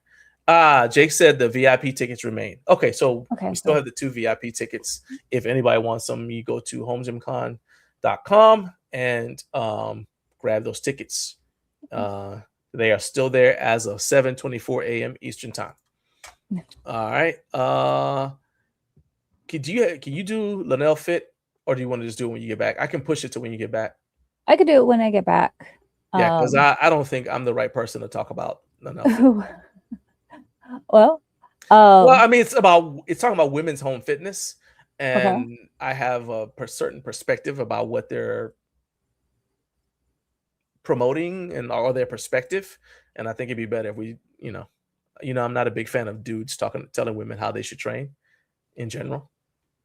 Well, and I appreciate that. So let's just move that to when you get back. So, and I'll transition to the Ironmaster price drop. You guys enjoy that price drop. I'll see you in a little bit. All right. See you in a little bit. All right. So Naomi is out. She's going to go run an errand and then she'll be back.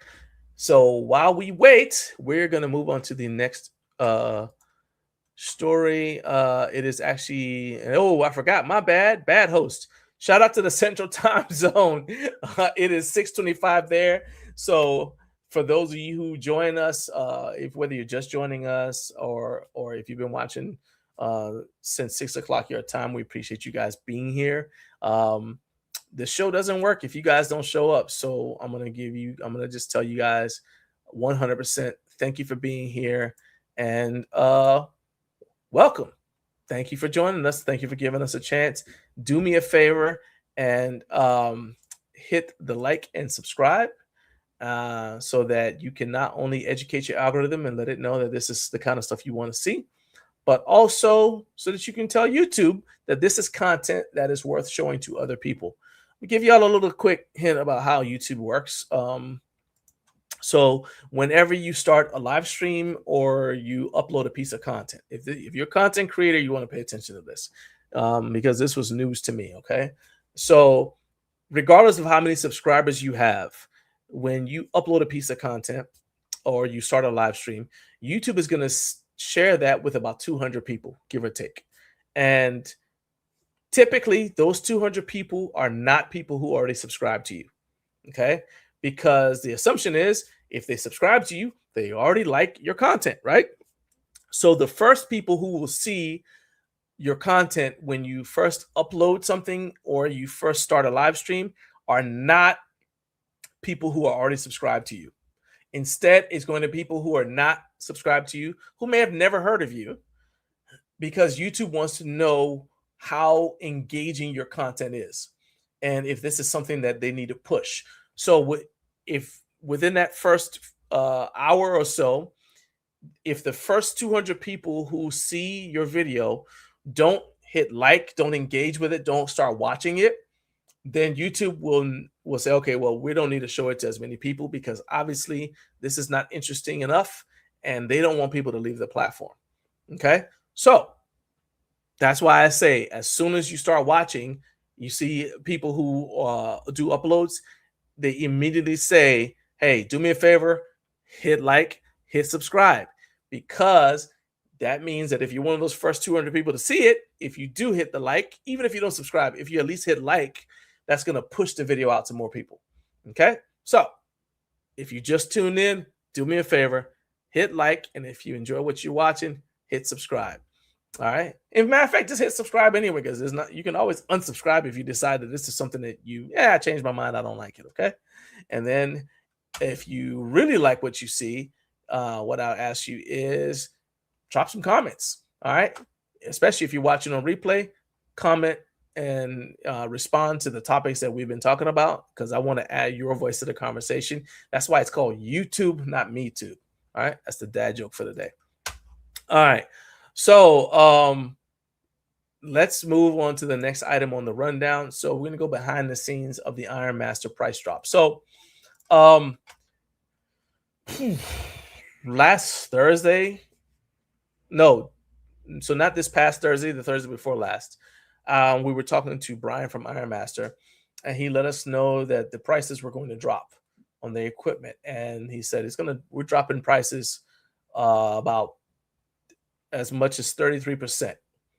But he asked us to not say anything because and I think this is also kind of cool. He's like, I don't want to, like, somebody who just bought something to be like, man, why we just buy it? You know what I mean? If we'd have just waited, right? So he asked us not to announce it or talk about it at all until they had a chance to announce it.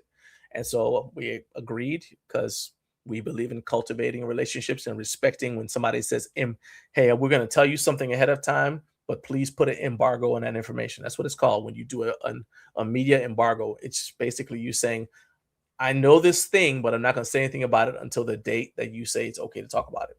And so they've lifted the embargo, so now we can talk about it. So they dropped the prices on equipment as much as 33%.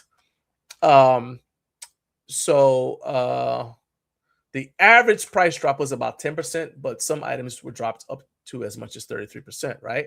And Brian was actually scheduled to be on the show to discuss it, but he wasn't going to make it because he's actually in Vietnam right now.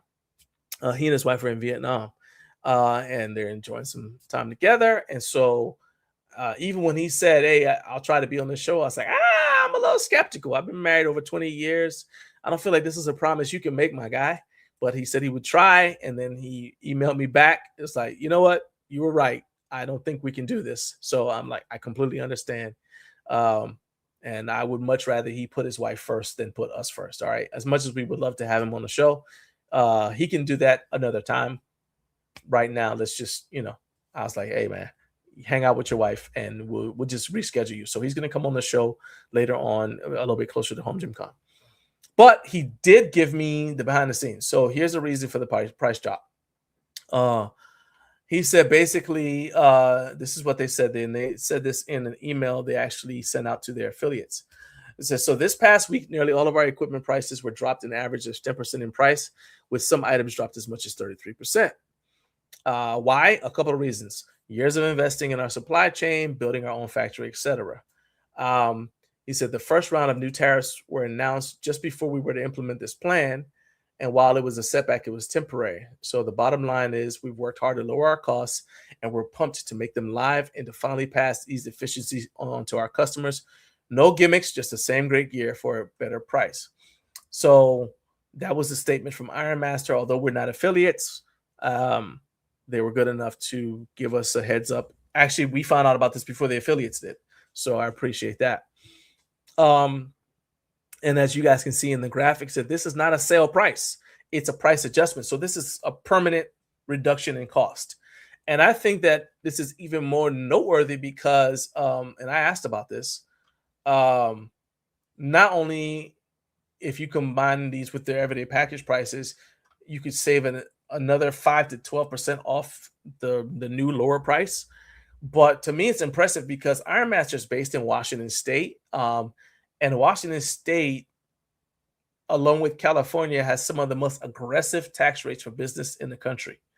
So Brian said that Ironmaster has not been affected by the tax rates, but I would put that down more to good planning than anything else because, like, this is a little bit of inside baseball, but one of the taxes they have in Washington State is called the business and occupation tax.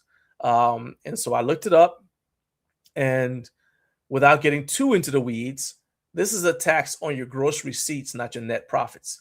So a business like Ironmaster could have a loss and still have to pay taxes on all revenue as if they had made a profit that year. So think about when you do your income taxes, if you have a loss, for those of us who have a business, if you have a loss, you typically don't get taxed on that. And a lot of times you end up getting, you may actually get a tax refund, right? It's not the case and that'd be federal or state, whatever. But it's not the case in Washington State. They're going to tax you on your gross, regardless of whether you posted a profit that year or not. So imagine that you could face a loss, and then the state of Washington still shows up and says, "Hey, by the way, you owe us some money," right? Which is insane to me. In fact, I want to read this here because I thought it was crazy. The National Taxpayers Union Foundation reported that a taxpayer, as in a business or business owner, they reported a taxpayer leaves Washington State roughly every 30 minutes because of taxation like that. And IRS data shows that the state is losing hundreds of millions in adjusted gross income because of migration to other states like Idaho, Florida, and Texas, where the tax rates for business, or just in general, it's a more tax-friendly environment for business, especially though. So anyway, knowing that, why am I telling you? Because knowing that makes the fact that Ironmaster dropped prices in the face of tariffs and in the face of the tax rate in Washington State even more incredible to me. And so I think a lot of the durability of their products, and I'm not getting paid to tell you this, but I'm just saying this is one reason why I'm like, hey, the product is durable. It's got a great reputation, and they just dropped prices when they didn't have to. So that's the kind of thing you want to support. So if you're looking for adjustable dumbbells and you're like, hey, should I get this or should I get? To me, go with Ironmaster. That's just what I think. You guys let me know what you think of that. Boo said I would bail. Heck yeah. I'm like, all this, yeah. You know, America's not big on taxes. That's why we're not part of England anymore. All right. But I'm just saying, man, that's just, when I saw that they could tax you even if you didn't make money, I'm like, how are you going to tax me and I lost money? That don't even make any sense to me. All right.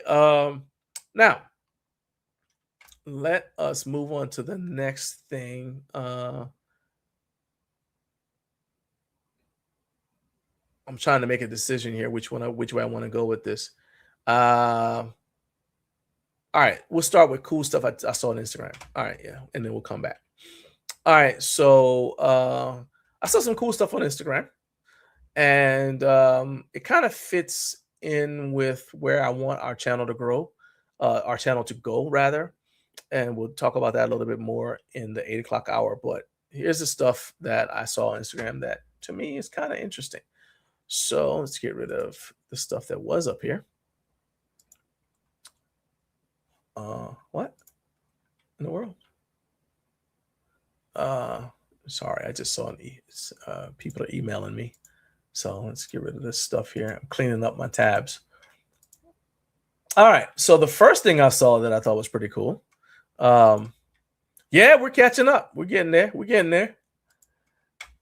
So the first thing I saw on Instagram that I thought was kind of cool is from Cheat Day Design. So I got to get him back on the show. He said he was moving, but he should be moved by now. So I'm gonna reach back out, get him on the show, see if we can't get a gym tour of his new spot. Anyway, this dude has been putting protein bars in a waffle iron. Okay. Yes, that's right. He's been putting protein bars in a waffle iron. And he said he started waffling his protein bars. Now it's the only way you want to eat them. Do you see this, right? Brian, are you looking at this? Are you looking at this right here? There's a person out there in America who is this is not a drill. He is making, I don't know what else you call it. What do you call it? It's not a s'more. It's not is it a Rice Krispie treat? What's the candy? The dessert that's kind of like that. I'm trying to think like what this reminds me of, but yeah. So he's putting protein bars in a waffle iron, and I'm like, especially right now because I am doing my weight loss thing. This is the kind of thing that is like immediately catches my attention. Like, hey, yeah. Okay, you see it, right? You see what I'm seeing? You see what I'm seeing that I'm looking at that I see? Carlos, you see what I see that I'm looking at that I see? Okay. I don't know. I don't know, man. I don't know. Now, Naomi had some concerns. She was like, what's the cleanup process like for this? Because this should, she said the cleanup process might be a little rough, but my guy said this works for literally any protein bar. He said he did it with the Quest Nutrition Overload bars, but apparently it works with any protein bar. Now, will it waffle? Asked the most important question. He said, how is the chocolate not melting into a mess on the grid? And I'm looking, I'm trying to see if he answered that question. Okay, so because apparently one person says she tried it and had a gooey mess that oozed out everywhere, but she said she let it cook in there. Okay, so apparently saying that he's just shaping it like a cookie cutter. Or maybe he let it cool. I don't know. I don't know, man. I'm just saying, I don't know. Because it's something that I want to definitely try. And in fact, I'm going to reach out to him and just be like, hey, man, I demand answers. That's going to be like the first question I ask him when he comes on the show again. Hey, I demand answers. I need to know how you did this without making a mess all across your waffle iron. The people have a right to know. Yeah. Now I made y'all hungry. Sorry. Moo said it has my mouth watering. Hey, dude, I'm telling you. You think it's just nonstick spray? I mean, I know you got a protein bar somewhere around the house. Go try it now, man. What are you doing? Try it now and report in. The people have a right to know. Ashley, 332, if you're watching right now. Kinsey, if you're watching, I need somebody to go try this and report back. Like, yes, during the show, try this and report back and let me know if you're able to do this without making a mess everywhere. Because if you can, because I ain't signing up to create a mess, but because that should be a headache. Waffle iron is already a pain to clean. I ain't about that life. You're not living your best life. Wu said you don't leave it in there long so it won't melt. Oh, so you basically just like stamping it. Okay, I can see that. I didn't even check to see is it. So but it's on, right? like it's still on. It's just hot. And like you like close it and you're done. Maybe that's the secret. Okay, I'm willing to give it a shot because that's got my attention. It's piqued my curiosity. Carp said, talking about the home gym. You headed to the kitchen. Hey, look. Hey, yes, I ain't even joking. Report back in. I need to know. Carp said if you're on the fence, make sure you grab those VIP tickets. They've already sold out once already. Heck, you know what? I might actually want those VIP tickets. Jake, I think I want those VIP tickets. Because I definitely because we missed the VIP thing last year. So we might go ahead and I know I didn't want to sign. Well, I didn't know what else we might be doing, but yeah, let's do the VIP thing. Yeah. I'll hit you up. I'll hit you up later on. If it's still available after the show is over, I'll hit you up. We'll have a conversation, Jake. All right. So that was the first item. All right, now let's go to the next item. This one is more in line with what the channel is going to be doing. And that is I want to start showing more workout content. All right. And like I said, I'll get into this a little bit more in the next hour, but I saw this. This is from Old School Strength. So he's a former Royal Marine. And so he's banging out some, he called it Hindu squats, but these are really deep knee bends. And so he's doing these in his kitchen.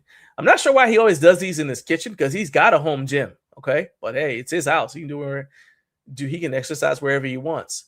But what I like about this, so this is, he said he can't run because he's got an injury to his hamstring. So instead of running, he's doing 500 total reps of these deep knee bends. You see his heels are coming up off the ground. And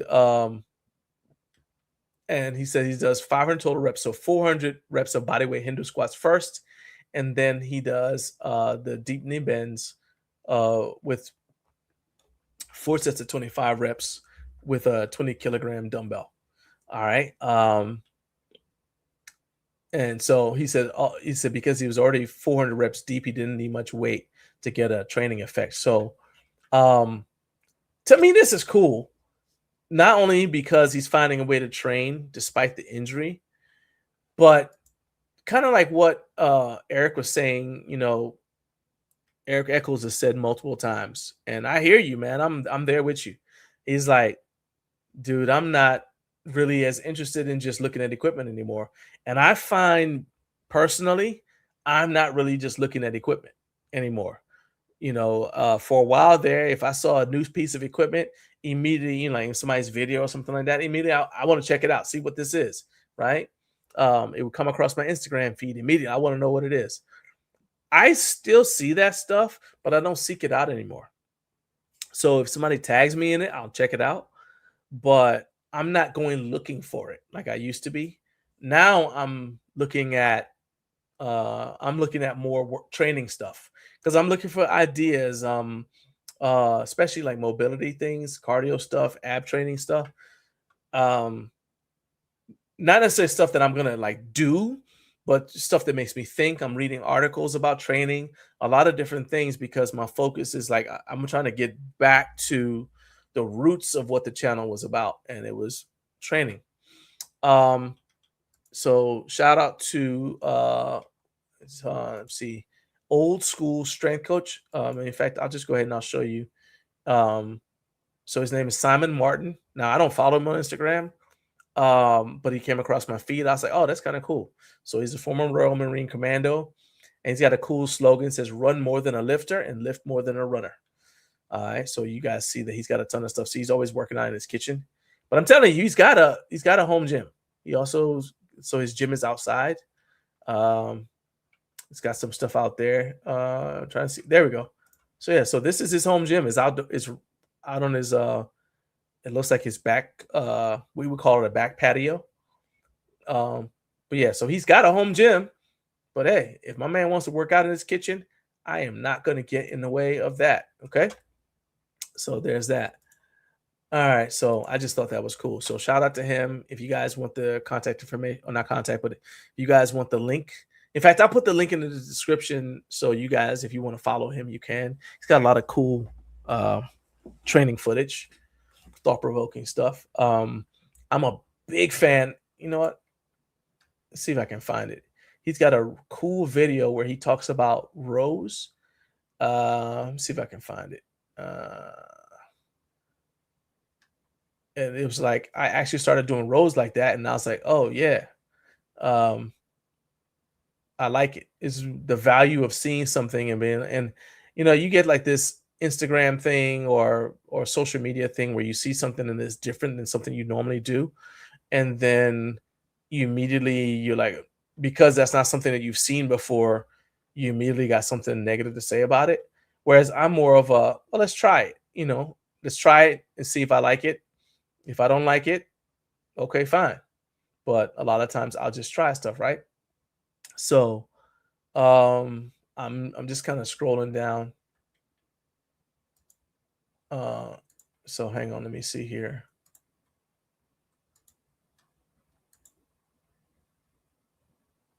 All right, yeah. So you guys can kind of see so this is him doing some of his training. He does a lot of high rep stuff.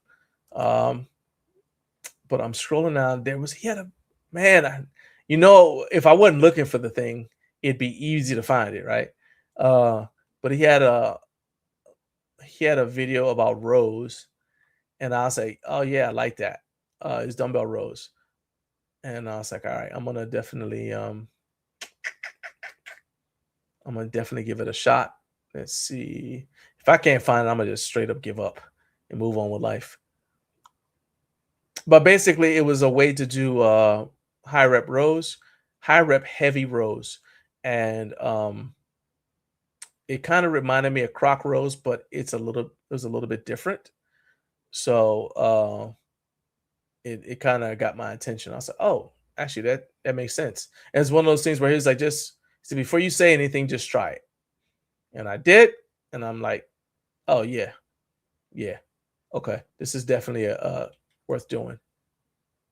No, that's not it.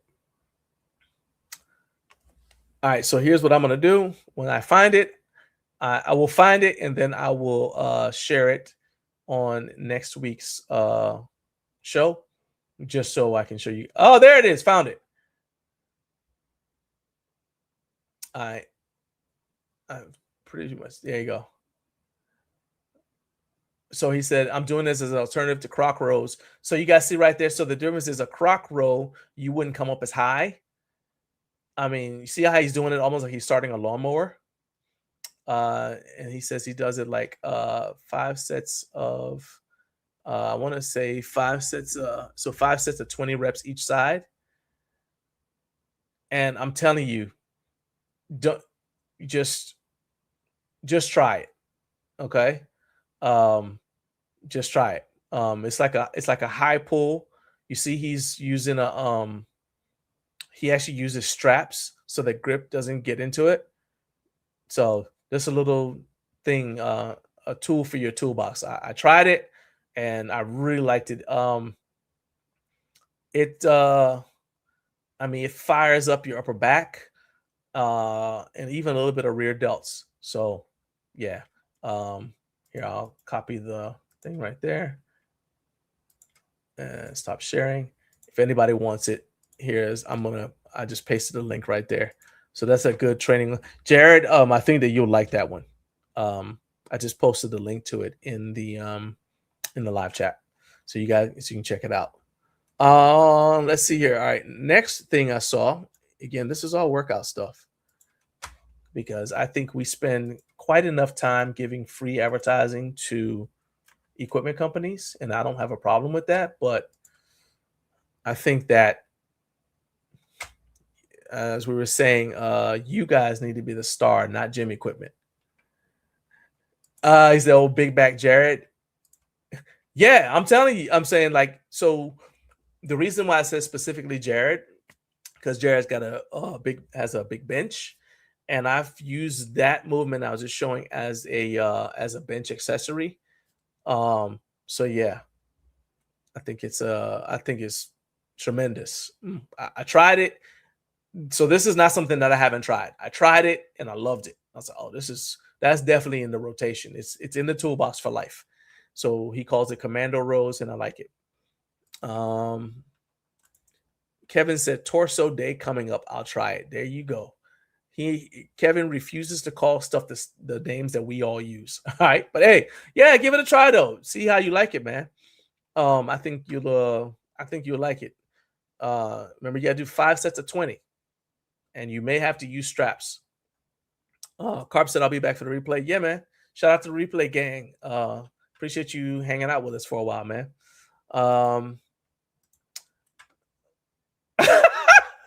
What Kevin's like, why don't you try my 3 sets of left and 1 set on the right on triceps? No, I believe in balance. I believe in balance. No, thank you. Thank you. No, thank you.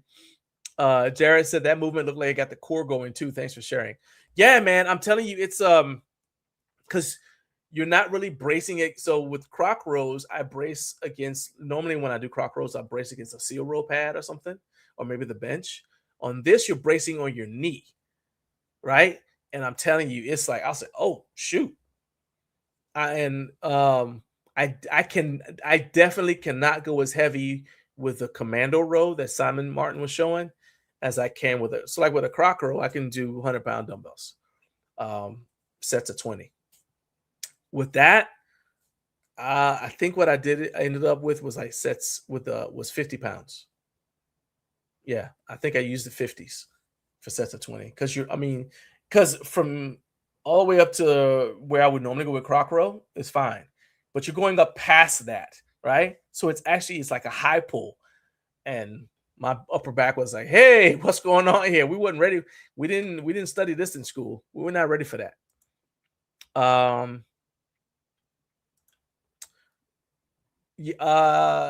Carp said we need Kevin to be the translator for Gentleman Fitness Club so he can come to Home Gym Con.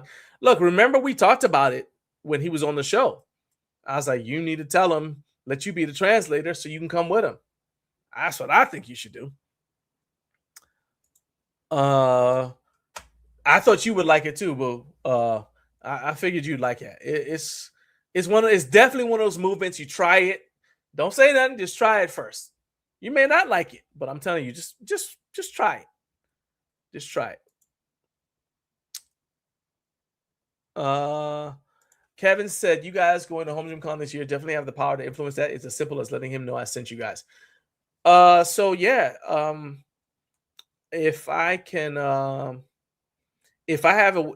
you have a way that we can get in touch with him, I'm 100% am down with, number one, having him on the show, and number two, letting him know that we want, that we wouldn't know about him if not for you. And that's the truth. I would not, because even though he was at Home Gym Con last year, I didn't know about him. You actually said something about them coming before Home Gym Con. You said, oh, they'll be there. And then I ended up just not seeing them. And we're running around doing so much stuff that I didn't see them, to my regret. A lot of other people didn't see, but I didn't actually see them, or I would have stopped at their booth.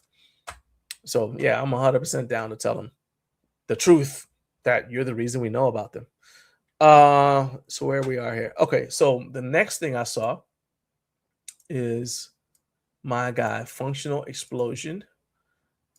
And this dude, I like this one just because, we're always seeing videos of young people. And this dude is the poster child for fit over 40. I don't know how tall he is. I don't know how much he weighs. All I'm telling you is, so this is just a simple biceps tricep workout. Okay. His name is Functional Explosion, Explosion. He's almost 50 years old. Here's another good video. Here's another one. He's almost 50. He's fit over 40. He's almost 50 years old. And I mean, the dude is so inspiring. Let me see if we got, I'm trying to see, you know what? Let's just go to his channel. I mean, to his IG feed. So you guys can kind of see. So this is, he doesn't really train super heavy. And you see his, he's got a lot of German I think he's in Germany, based in Germany. But this is from December 2025. And like I said, check out my man's physique, man. Let's right here. So this is from October 2025. And again, he's headed for his 50s. My man is in great shape. Now, I would guess that he just never let himself get out of shape. But that's still, to me, it's like, okay, there's no, it can be done. So some of you guys who are like in your 30s are like, well, I don't need to be training too heavy anymore. Now I'm in my 30s. I just realized, come on, man, stop it. Stop what you're doing. Stop what you're doing. I'm not saying that you got to like do 1 rep maxes, but lifting heavy is important. It releases testosterone, preserves bone density. Stop letting people tell you that because you're a certain age, you need to stop lifting heavy or you need to stop training heavy. Because when you stop training heavy, you end up looking like David Hasselhoff.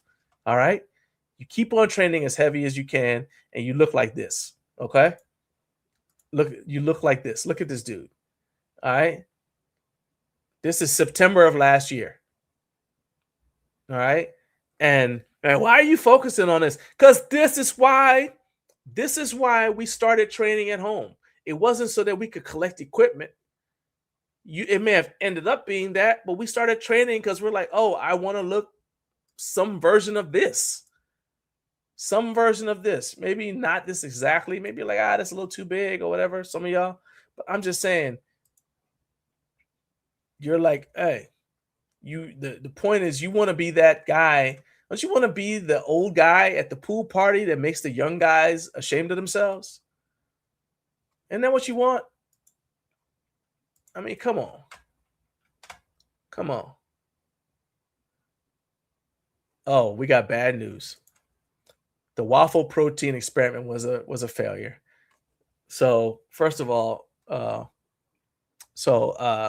little side note. So this is my brother, and his wife is like everybody's mom. So we all call her mom, even though technically she's my sister.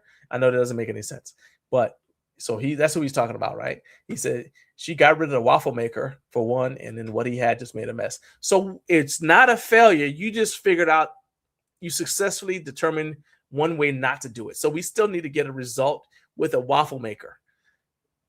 Everybody stay tuned. All right. This is for science and for the advancement of the entire human race. We need to know this. Okay. This is for the advancement of the entire human race. We need to know about this protein bar waffle iron situation. We need to know about Kevin. You're home. You're home by now. If you got a protein bar somewhere in your home and you got a waffle iron somewhere in that house, I need you to get on it. Okay. I need you to get on it and do this before you go to sleep. All right. The people have a right to know. The people have a right to know. But yeah, anyway, so like I said, functional explosion. He's got the physique that a lot of people would love to have. And I think a lot of times people get discouraged because they feel like, oh, well, it's over. I can't have it. And I'm saying, don't give up. We in this together. All right. We in this together. You keep on pushing to get there. And you motivate me to keep pushing to get there. I mean, you look, Mike, what's Mike Brantley? Dr. B's. He's, what are you like, 49, 48, Mike? He ain't giving up. Okay? He ain't giving up. So I don't think y'all should give up. Mike's in better shape now than he was in his 30s. So you think that when he turns 50, all of a sudden he's just going to fall apart? Let's go. Let's go. Okay? So, yeah, stick with it. Stick with it. See now. Oh, there we go. Look right here. In fact, I'm gonna pull Mike's just cause. I'm gonna pull up his IG right there. Let's see, we'll pull it up right there. So this is Mike. Look at this dude in his 40s getting it done. Look at my man. Boom. Look at that. Look at that. Look at that. Look at that. Out here running like I watch this. Look at this. 198 pounds. Okay? 198 pounds. I can hear the Rocky music. Chariots of Fire and all that. Getting it in. Hold up a second. What are you watching? Oh, I'm about to say, I thought he was actually watching Rocky on TV. I was on his treadmill. I was like, dang, watching Rocky and as I'm bringing it up. So anyway, there you go. So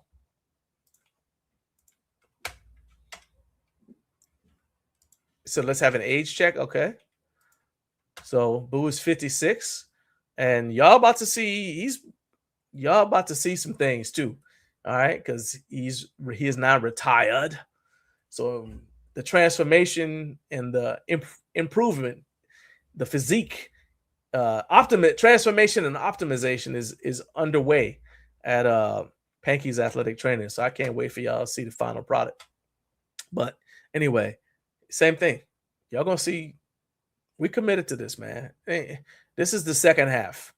I ain't slowing down. I don't want y'all to slow down either. All right. And then this last one, I think this is just a cool tip for double overhand axle deadlifts. And I know some of you guys are like, why is he talking about this stuff? Because this is what the kind of stuff I'm going to start focusing more on. Not so much just, oh, look at that cool piece of equipment, but stuff that I think is helpful. So this is a cool tip. And when I was watching, so this is Ollie Quinn training, I was like, what is he doing? It's like if the axle is rolling out of your hands with double overhand, what he did is so you see he got a wrench on here, right? And then, so first get it back on there. Come on now. All right. Because of how the leverage works, it causes the bar to not roll towards your thumbs. So there you go. And he said to make it as you get stronger, you can reduce the amount of weight that's on the wrench. And then after you get to the point where you're doing it without the wrench, then you add more weight, more plates on the bar, and start the whole process all over again. So if anybody is having issues with the double overhand axle deadlift, that's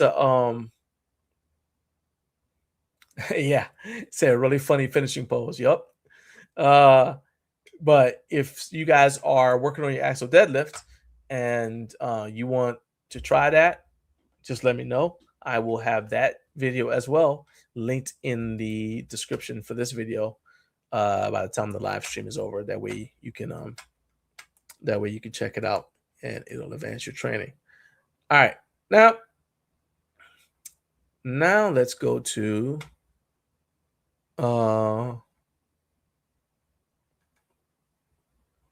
see. Yeah, this is a good time to talk about it. So good morning to those of you who are in the Mountain Time Zone who are just joining us.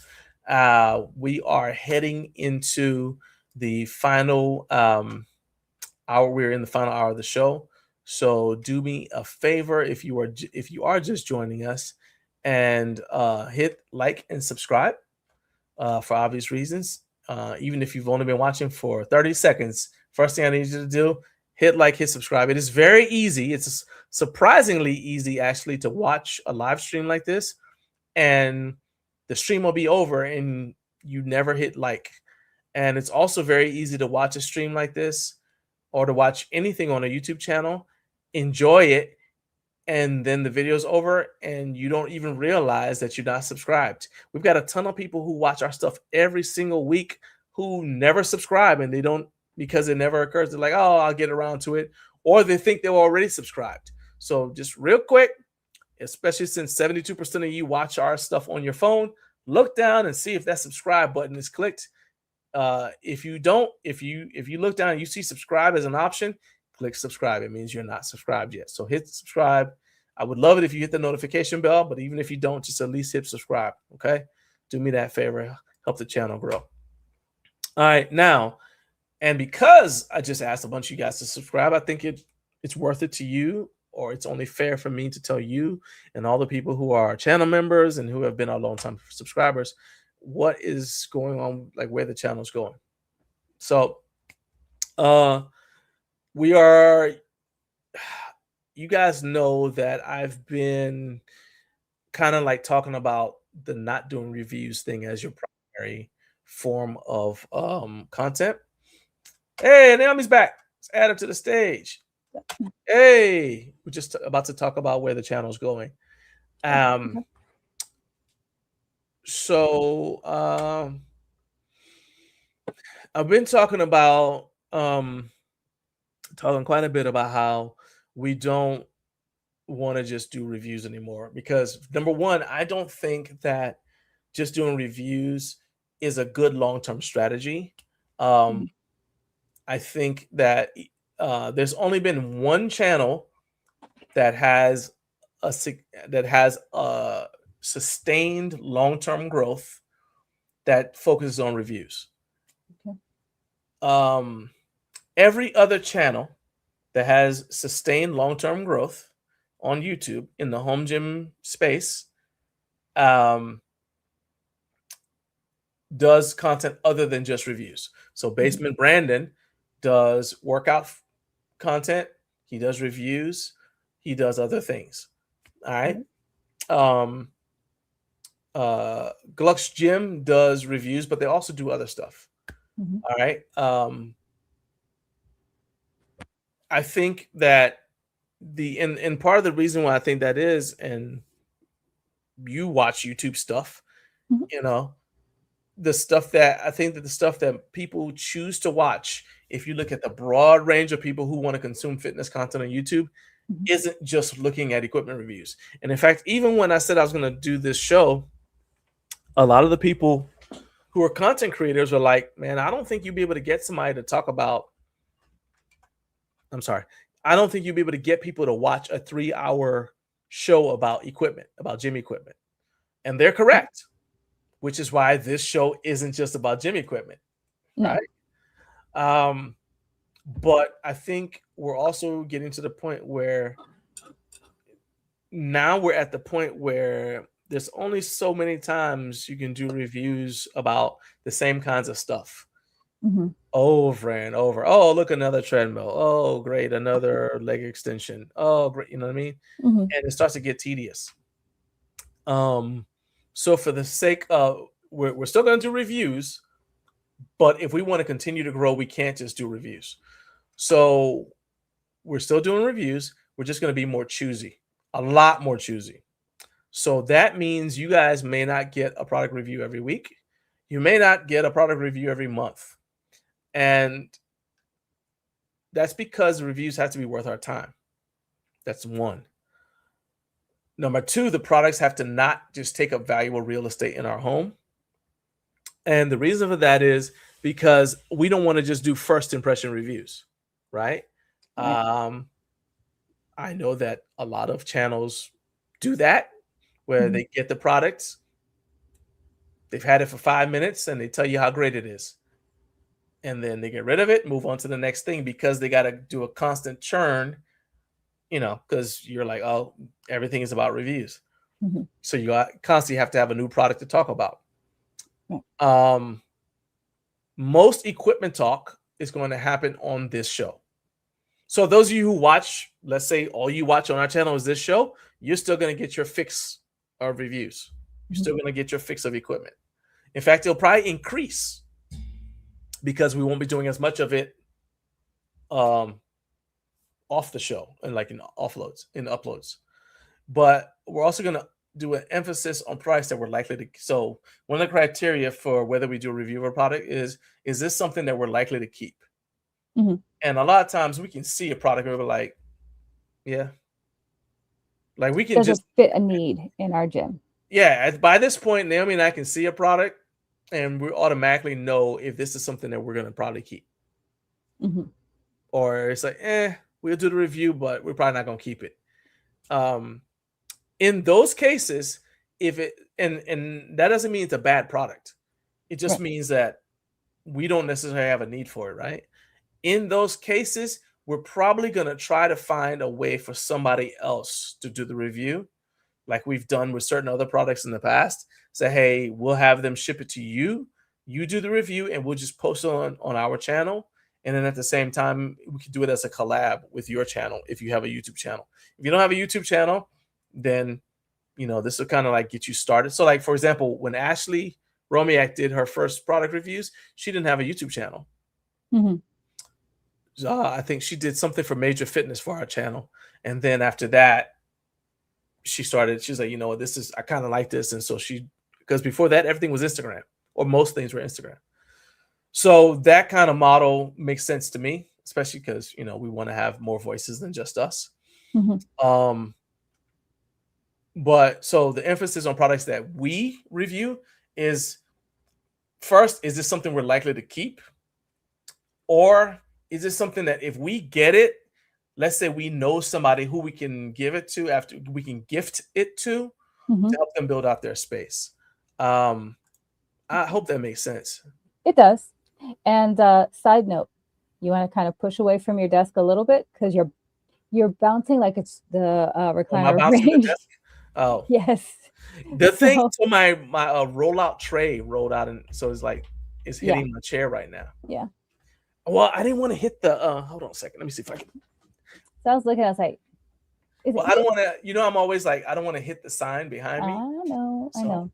Yeah. Okay. All right. No, it makes sense what you're saying, because the other thing. By the way, hold on. Boo said hello to Mystique. Yes. Okay. So there you go. Yes. Mystique has her own fan club. She does. Thinking about maybe her own channel. Who knows? There you go.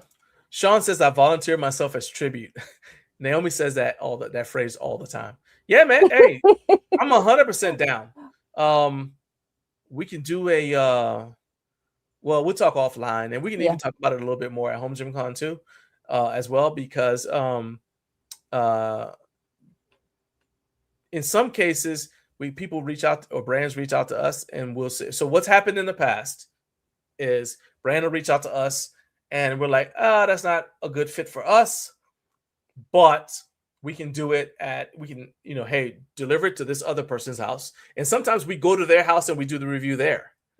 So see the Ion weighted vest. We gave it to my uncle and went to his house, drove up to Maryland, did the review there. Other times we have it sent to that person's house and they do the review. For example, the Makolo Anubis. Yeah, the Anubis, Carlos got it. He did the review, did an awesome job. So we'll do that as well. But the third way that we haven't done so far is if a brand reaches out to you. So let's use you as an example, Sean. So let's say a brand reaches out to you. They got a product. You can reach out to us, and if it looks like a good fit, you can tell the brand, hey, I'll do this review. It'll be on my channel and it'll be on Garage Gym Life as well. Right? Because we'll do it as a collab. That way it benefits your channel. And then the brand will get to be on our platform as well. And it benefits us because we get diversity, a little bit more diversity in terms of contributors. So yeah. But anyway, we'll talk about that. And he said, I have a good reference for collaborating reviews. I saw what you did with the review that you did on Carp's channel and yours. That was actually, people say LOL all the time, and I actually did laugh out loud, especially when you were on the treadmill and you were laying down on it. I thought that was hilarious. So yeah, 100%, man. We can. You're sold. All right, 100%. Let's talk about offline. We can talk about the first project you want to do to make that happen.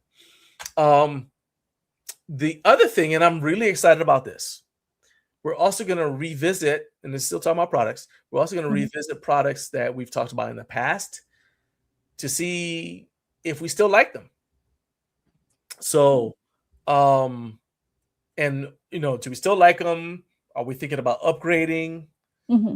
So just about any review we've done since 2018 is fair game, as long as we still own the product. So we're going to go back and revisit it. So it'll be kind of like, think a few months ago, I did a review of the oh man, what was the thing? It was the Bells of Steel trap bar. Bells of Steel open Yeah. trap bar. I said, hey, I've had this for like 3 years. That's 2-3 years, something like that. Do I still like it? Right?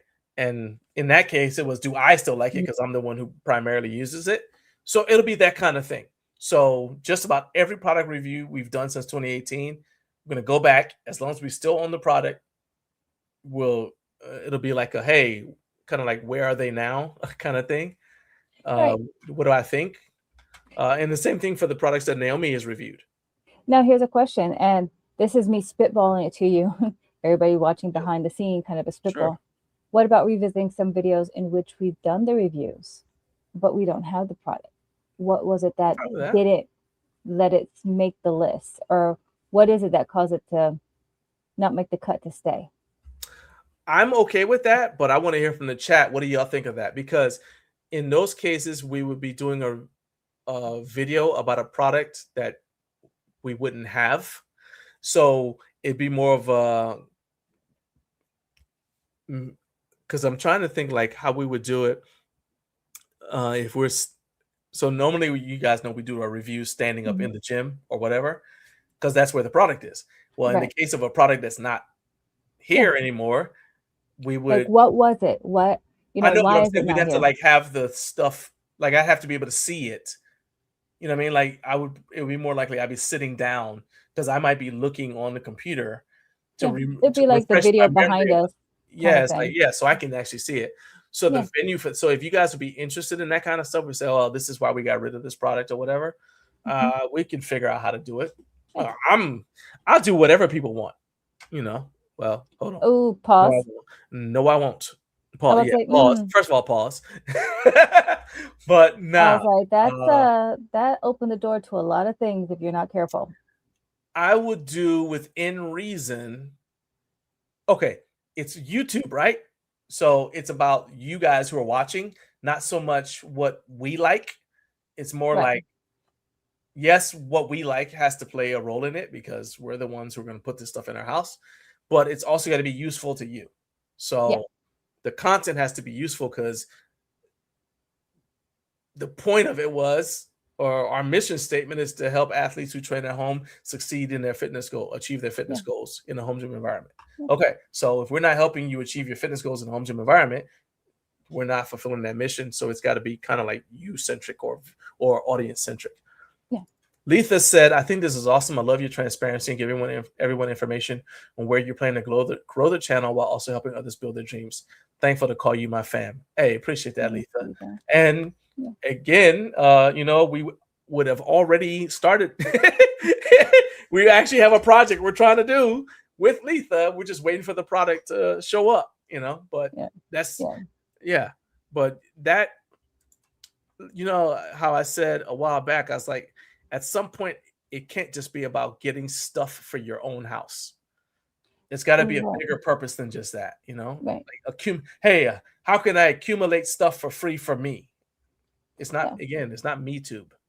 I mean, like, even with something as simple as the Rip Fit Gazelle, I've wanted a leg press for the longest time. I'm really the only one that uses the leg press. Because even when we would go to like commercial gyms or we'd go and do home gym tours, and if they had a leg press, I always kind of gravitate to it. But like even in the video, with the unboxing and even the 30-day, you know, follow-up kind of review, it all came down to real estate. What's the real estate in our gym, you know, that will meet our needs, majority of our needs, and our fitness goals. So it's just not a piece that is collecting dust. It's got to be a functional piece. And then if anything does come into our gym, that's going to be a long-term piece. Is it something that can meet the needs of many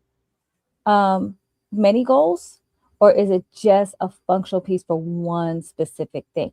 I love a chest press machine or a back row machine.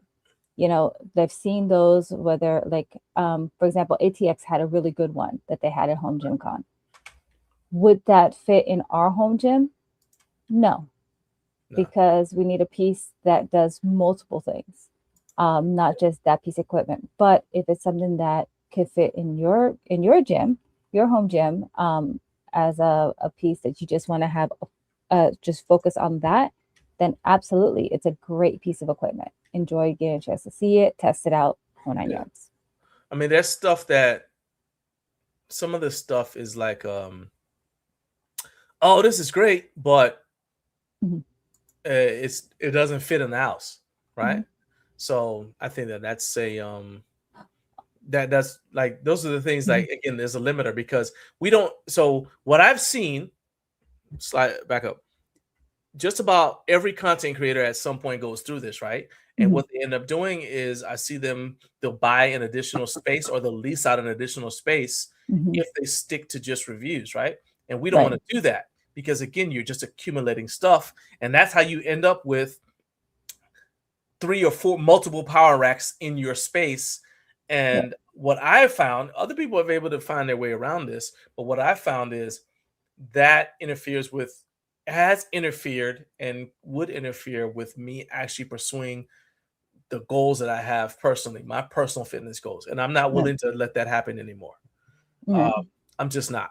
So some of this is about returning myself back to my what I loved about training, instead of making it all, oh, I got an idea for a video and let me do it, right?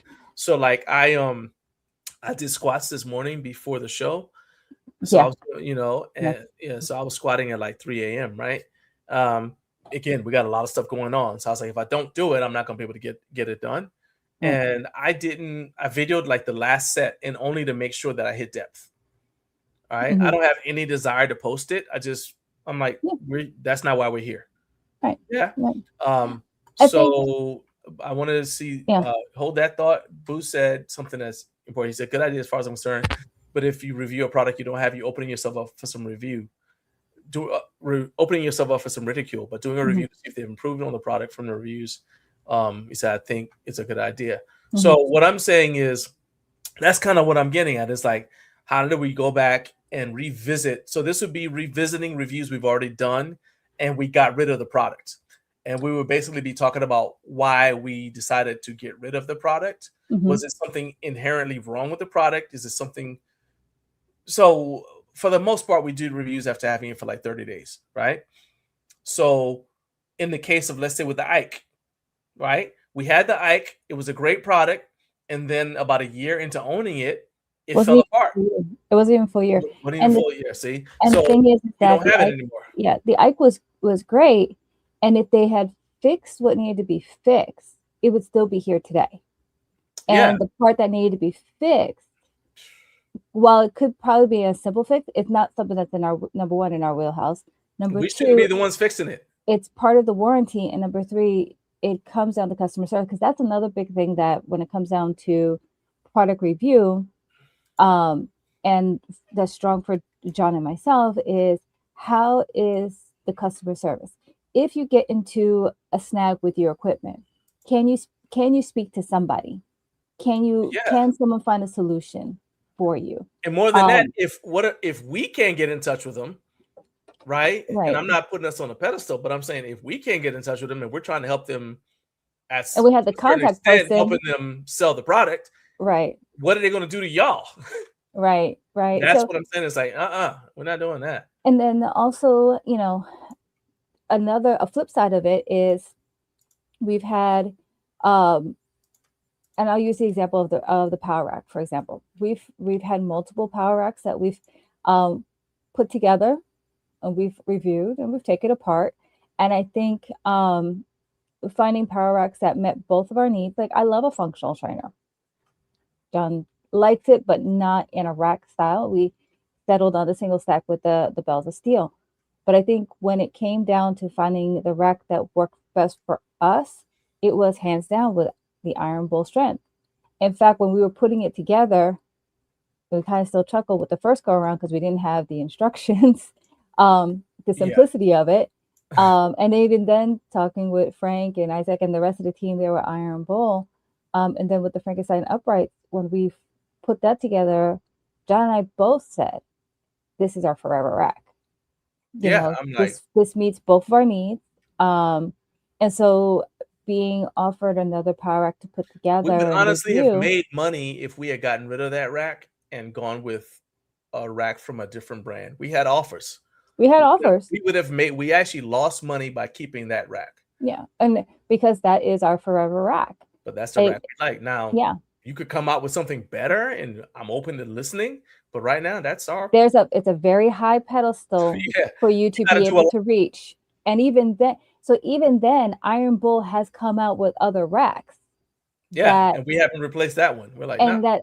that I've liked, and they've shown and whatnot. But again, it comes down to the functional trainer that's part of the rack itself, and won't meet both of our needs. It has to meet both, not just singular. Again, because of the real estate within our gym. But being able to let someone else receive a rack for review. Because have we reviewed a Makolo in the past? We have. And John has been very transparent with, the reps with Makolo. Hey, these are some strong points, and these are areas of improvement. Or he's also had conversations with other brands like, I don't think I can give a positive review. Thank you for sending. Yeah. Actually, we lost money. I can't give 2 weeks ago. A positive where review. A brand was like, oh, we want to. They were reaching out. They wanted to know if, essentially, it was a product that I paid my own money for, and they're like, oh, we like this, but we want to it was an opportunity to make the money back plus more money. And I was like, well, actually, I see a lot of flaws with your product. And I think that a different version of it, a different product that's on the market, does a better job of what your product is supposed to do. And the conversation kind of went south after that. I was like, I'm just being honest with you. Yeah. This is what I think. Now, you could fix it, but I'm just telling you that as it stands right now, I'm not going to be able to tell people that this is the best. This is their best option. Yeah. And he was like, well, all right, then bye. I was like, okay. I'm like, peace out. I'm going to keep living life as if the way I did before I knew you existed. So I think again, going back to review the products that we've kept, but again, looking at reviews to look over those that didn't stay. Oh, someone said, ding, ding, ding. Yep. So I like how he hadn't said nothing. He didn't say a word until I said that. Look at you over here lurking. Ding, ding, ding, ding, ding. Hold on, let me show you. So this is the Ike. That's it right there. It's one of those. And don't get me wrong. It was great while it was great, and then all of a sudden it wasn't. It really helped with my journey that whole year with my weight loss journey, being able to do my assessment, seeing my improvements in my strength, my stature, my mobility, the whole 9 yards. Yeah. I was actually showing it to one of our kids that was visiting. I'm like, oh yeah, they were talking about they wanted it. Like, oh, I'm glad we didn't give it to them. I'd be it literally, the issue happened, and I was like, oh, there's got to be a fix, and back and forth. And I mean, if it's in the dumpster, honestly, now. if they can fix the availability of customer service and the response, would I be willing to revisit it? Yeah. I know. I already saw John's face. Everybody talks about my face. Well, the reason why I'm angry is because we reached out to them to fix the problem multiple times. And that's why I said not only did they ignore us, but they reached out and asked us they acted like we had never said anything. And instead, same person said, hey, we want you to review this. Same person. It is? Okay. Yes. Said, hey, we want you to review this other product. That's the new version. And I say, well, what about, we've been sending you messages asking you to fix this other one. Oh yeah, well, this one's even better. And again, well, how do maybe, and then I said, well, how do we know that if there's an issue with the new one, that you won't just blow us off? And that was the last communication we had with them. I felt like it was a valid question. Sure. How do we know that if there's an issue with the new one, you won't do the same thing you did with the last one as far as customer service goes? Haven't heard anything since. So because it's not a cheap fix, or not saying a cheap fix. It's not a cheap replacement. Because like if you're Yeah. If your dumbbells, if something goes wrong with your dumbbells, you can always get a replacement. You know, if something goes wrong with a barbell, you can get a replacement. They're not cheap, but they're within reason. If you have a piece of like workout equipment that, goes bad, you can fix it. Warranty's That's a warranty. not, but yeah, a warranty. I have so very little concern about the fact that it's going to cost them money because they're the ones came up with the warranty, and I would be a lot angrier if we had paid money for the thing, and then imagine if we had paid money. Let's say we had saved up our money and bought that thing, and that's all the money we had, and it stopped working. So now we have a giant unusable cell phone in our home. It was a great mirror. And we're just stuck. Nah, in fact, I'm not going to talk about it anymore because I'm going to get mad. Kevin said, I'm getting real tired of seeing new pieces that does the same thing on some channels sometimes, and no disrespect. I definitely watch any other type of content from you all, knowing everyone more. And on that note, I'm posting a video of me baking protein banana muffins on the channel soon. You need to be going and checking the dang waffle iron thing. I already gave you a homework assignment. Don't get distracted. No, I'm saying I want him to find out how they're doing it and not making a mess. Yes. How are you doing that? Hey, thank you. So I'm like, go find out. Because this is a research project. The people need to know. Because when you showed me that, I was like, that's cap. It's just straight up cap, because the chocolate's going to be all over. There's got to be a way. I know there's got to be all over the iron. One man can do, another man can do. Anthony Hopkins, The Edge, great movie. But to your point also about the stuff we don't own anymore, I'm also we also plan on doing some retrospective videos. Like, hey, should I have made that video? Was that deal worth it? That way, the content people who are watching, who are content creators, can learn from our mistakes. So that's another one, or just anybody in general, like learn from our mistakes. I don't care if Kevin makes muffins on the balcony as long as he's fully clothed. Give it to the neighbor. Yes, Mystique. If you're gonna give the neighbor any muffins, make sure you fully clothed. I'm gonna keep going back to that. Anyway, so we're gonna revisit, like I said. So the first product that's coming out with a review, the plan is to do the Synergy Custom Fitness Delta 6-tier rack, because we never actually did a review of it. We just said, hey, this is what we have. This is the problem we had. This is the solution we've gotten. Hey, it's in the drive-by review. It's in the video now. I'm sorry, it's in the house now. We never did a review of it. Like, does it do everything right? So so that's the first one. But we're also going to be talking about dehumidifier, our garage door screen, literally the horse stall mats. Literally every review we've done since 2018 is fair game, as long as we still own the product. And then we got the retrospectives for stuff that we may not own anymore. So the channel, so I just said I'm not saying that we're just taking stuff away, but also the channel is also, I was showing you guys with the Instagram videos, I was showing you the channel is going to be more focused on training and nutrition. That's what I find myself watching more of now. It's what Naomi has always been more interested in than equipment.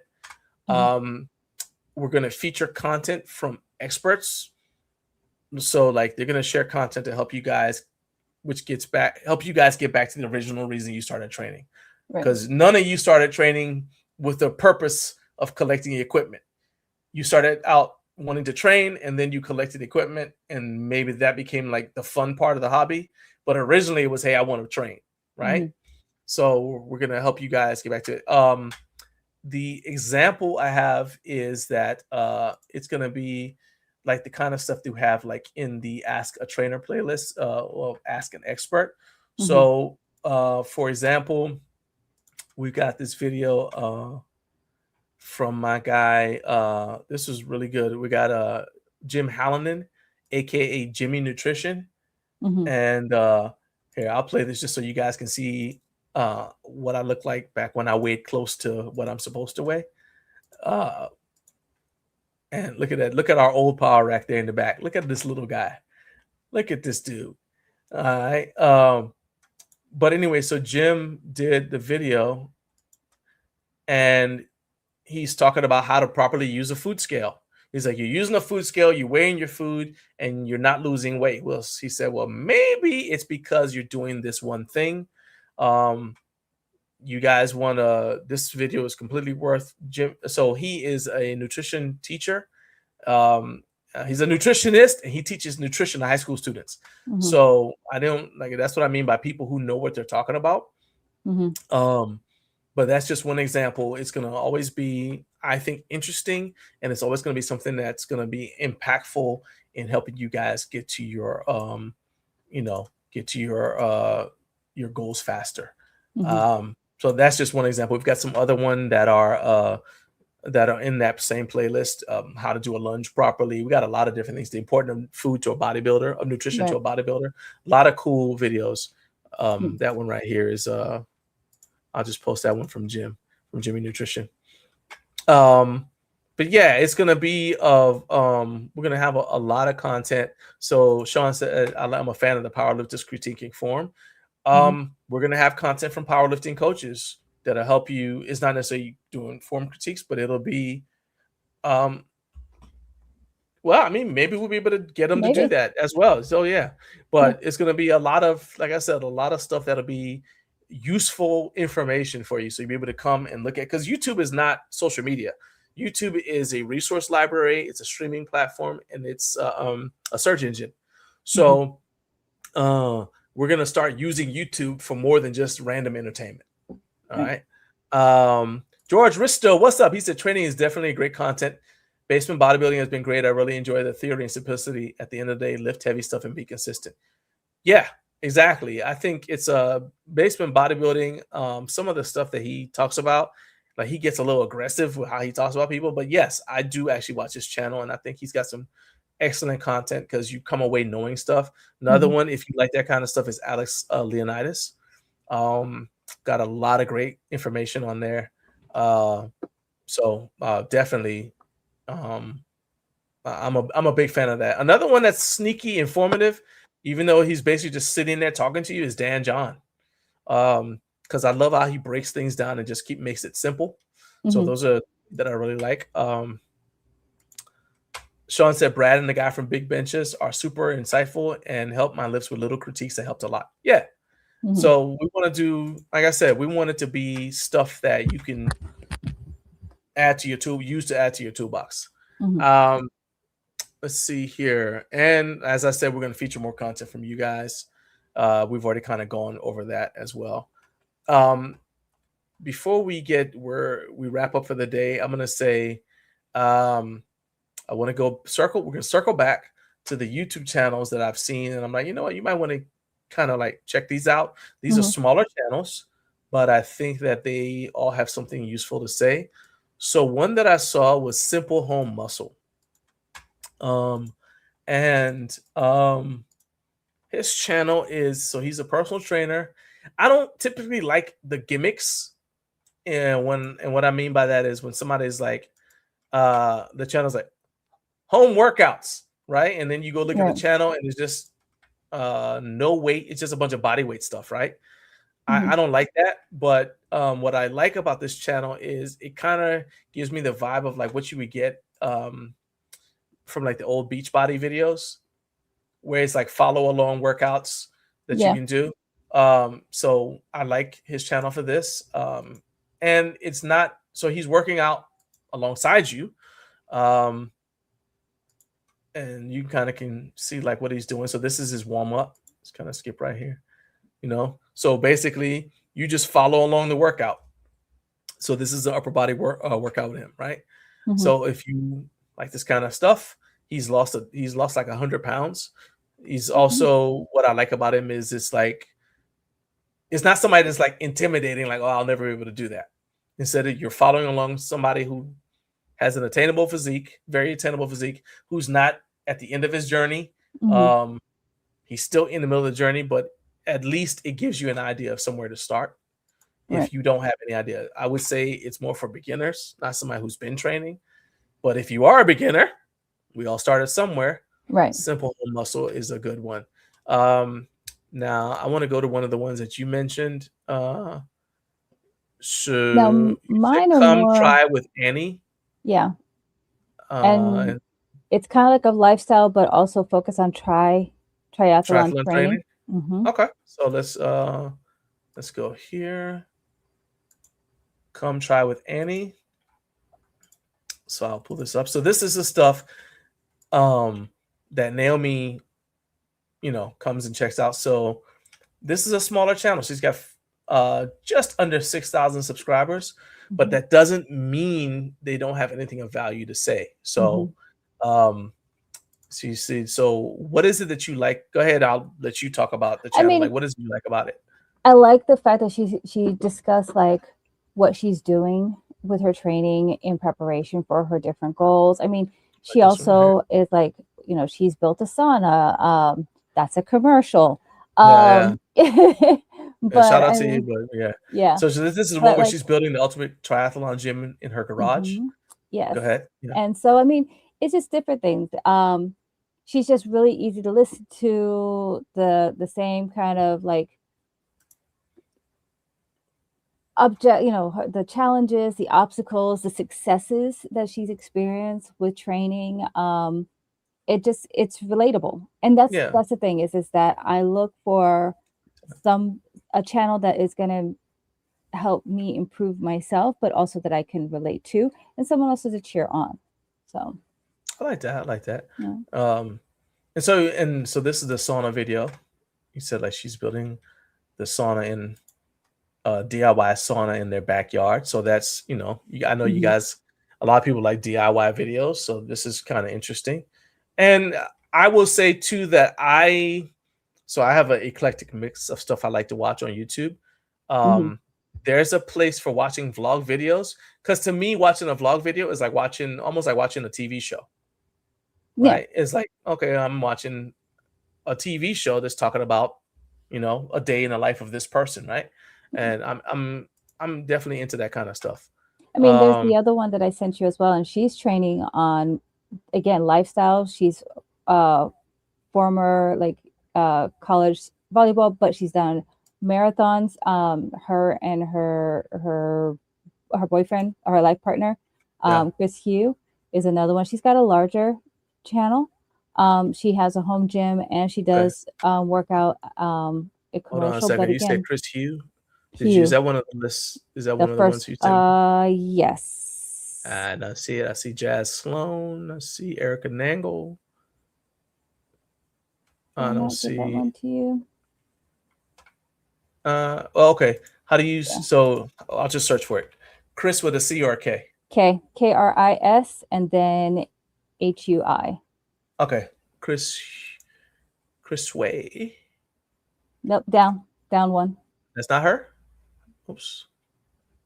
Yep. Okay, that was her. Yep.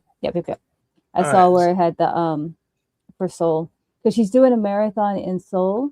Okay. But she just did the London marathon. In fact, I watched her video. She's got like 408,000 subscribers. Yeah, she did the marathon in New York, and I literally cried watching that video of her New York City marathon. Through like neighborhoods.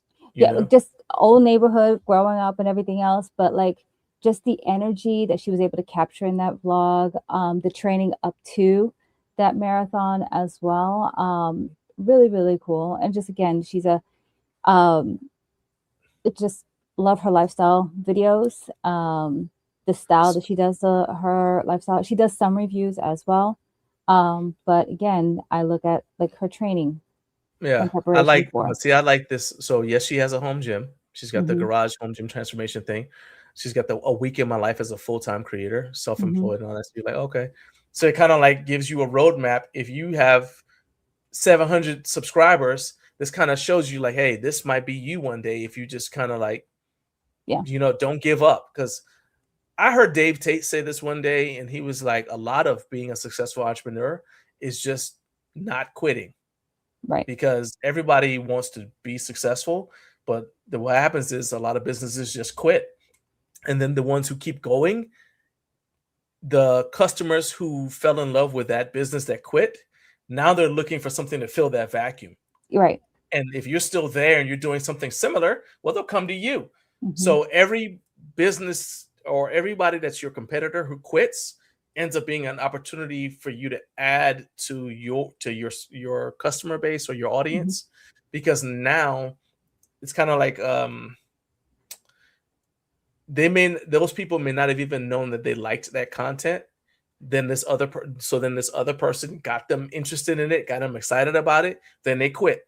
Right. Well, they're not going to say, okay, well, I don't want to watch that kind of stuff anymore. Now they're looking for, let me look for that kind of stuff somewhere else. So if you just stay the course, the longer you go, the more you'll grow, and you have a chance to be successful. So I just love seeing it when somebody shows what's possible, because that to me is like the sort of thing that you should study. Right. And talking about study, the other one, Erica Nagel, is one that I study quite a bit because she talks about the nutrition in addition to her triathlon training. It's Erica Nagel. Okay, I see it. All right. I'll put this here.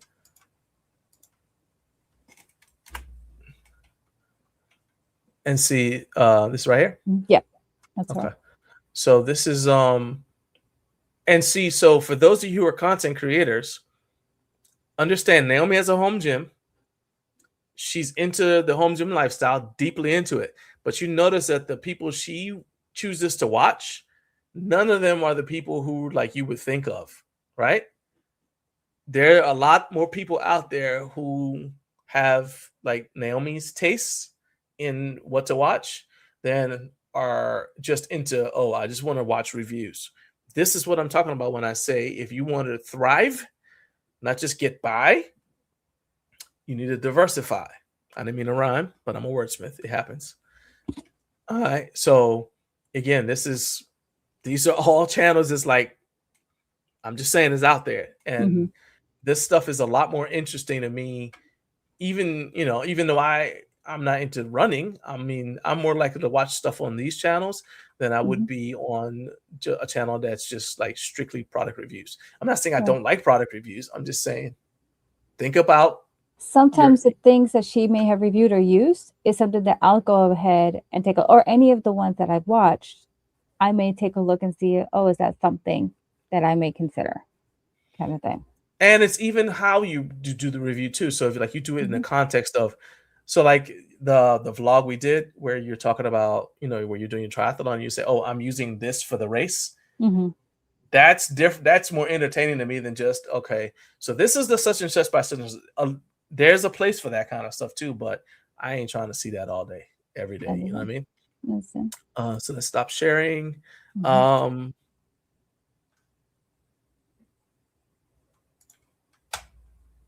gym physique. Look at that. You didn't say first. You let me down, man.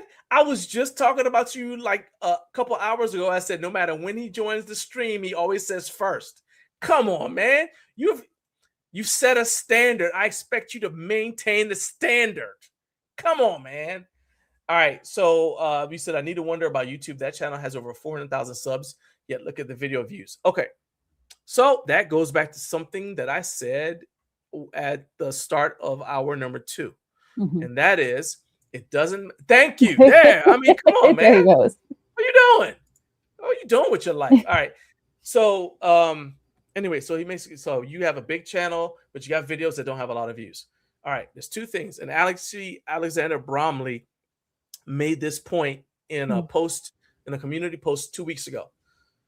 He said that he noticed that smaller channels were getting more views on videos on similar topics to his, right? So for those, so Bromley has, I think, 300,000 subscribers. And I think it's related partially to this thing that I mentioned earlier. All right. So here we go. I'm going to say it again. When let's say it's an upload. Let's leave live streams aside. Let's say it's a video upload. When you first upload a video, no matter how big your channel is, YouTube is going to show that video to about 200 people, none of whom will be your subscribers. Because they assume that your subscribers already like your stuff. So they're going to show it to people who are not your subscribers to see what sort of broad appeal it has, because the goal is to show it to as many people as possible in hopes of keeping those people on the platform. So the first 200 people that shows it to are going to be people who are not your subscribers. If those 200 people within the first 30 seconds to a minute decide they're not going to watch your video, YouTube will not show it to as many people. They'll still show it to your subscribers, but a lot of your subscribers seeing your videos happens because they just come back to the channel and see it. Think about, like, so if you have your notifications on, think about the fact that a lot of times your notifications will tell you that somebody you subscribe to has a video via email, and you don't get that email right away. And if you don't have your notifications turned on, you won't see it until you turn YouTube on, and then you might see like the little bell icon lit up, right? But even then, it's very unobtrusive, okay? Because they expect that people who are subscribers to you don't need any additional help finding your videos. So they're not going to try to help your subscribers find your videos.